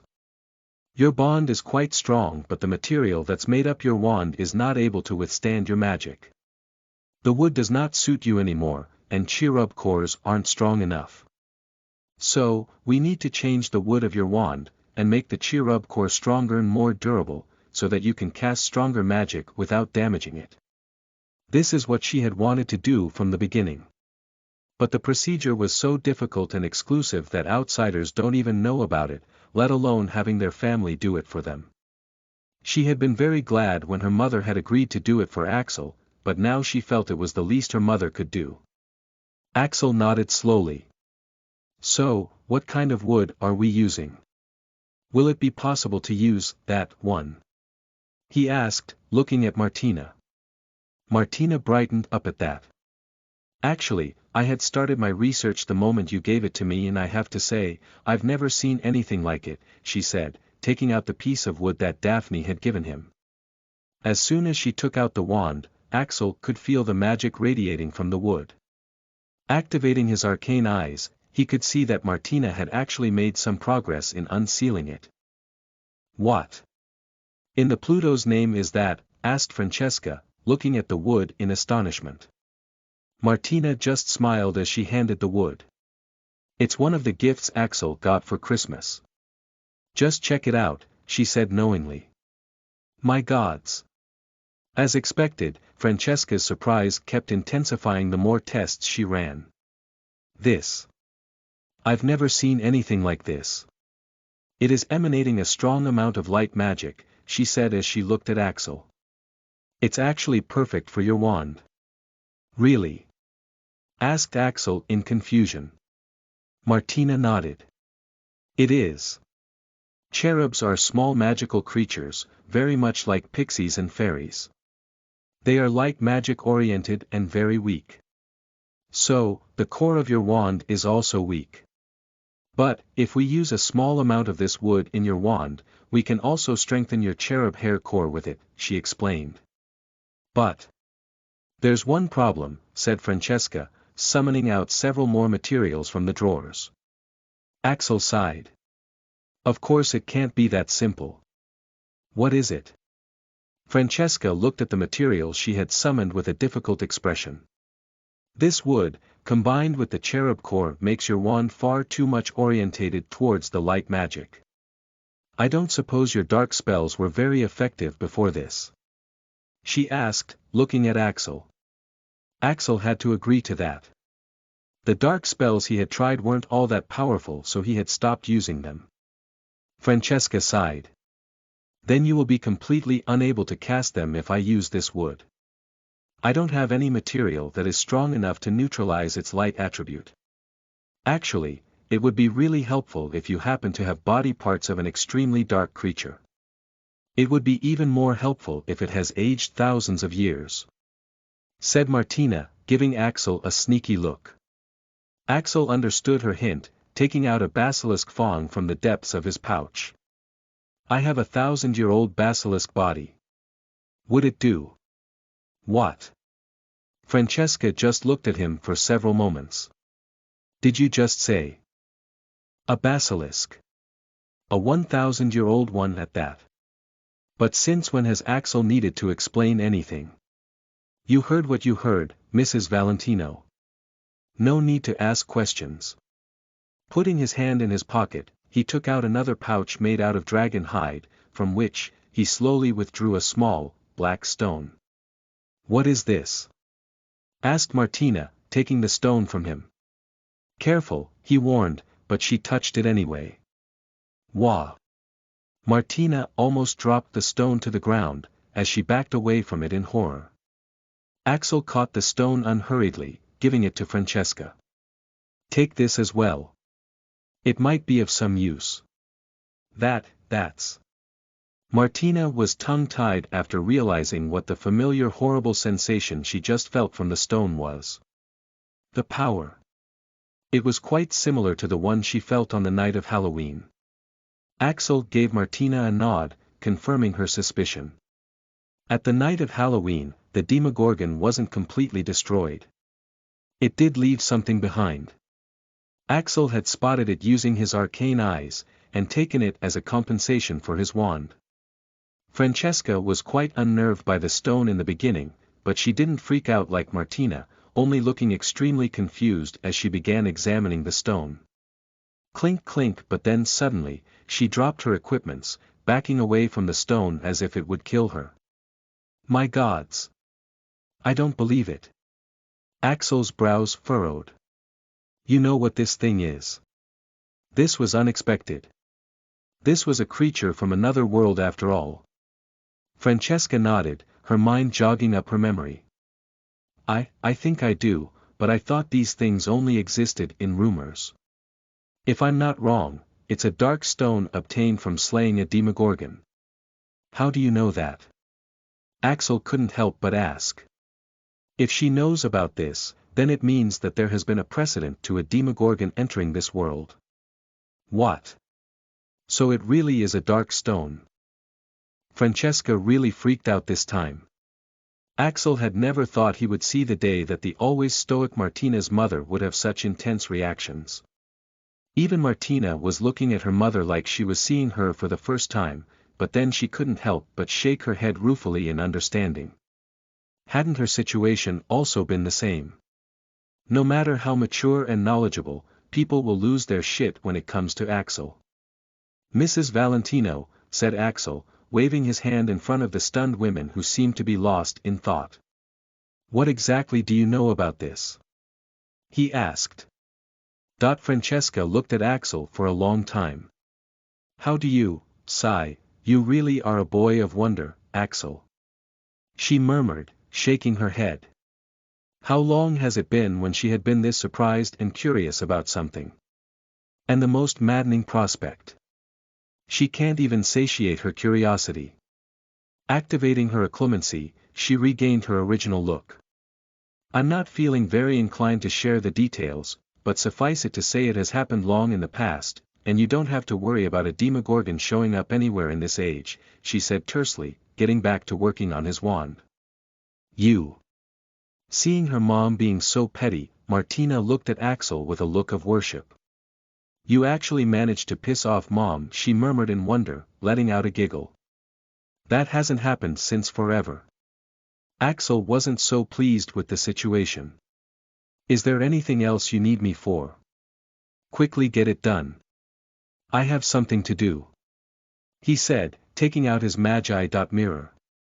He wasn't going to wait more to read the messages. Despite his logical judgment, he just couldn't wait longer. Crack, and it was a good thing that he did so.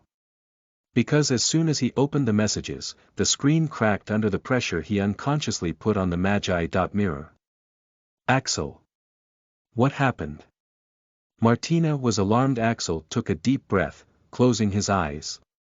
Martina, I need to go to Britain. Right now. His voice was calm, but the magical fluctuations emanating from him were making the whole place shake. Britain. What hap?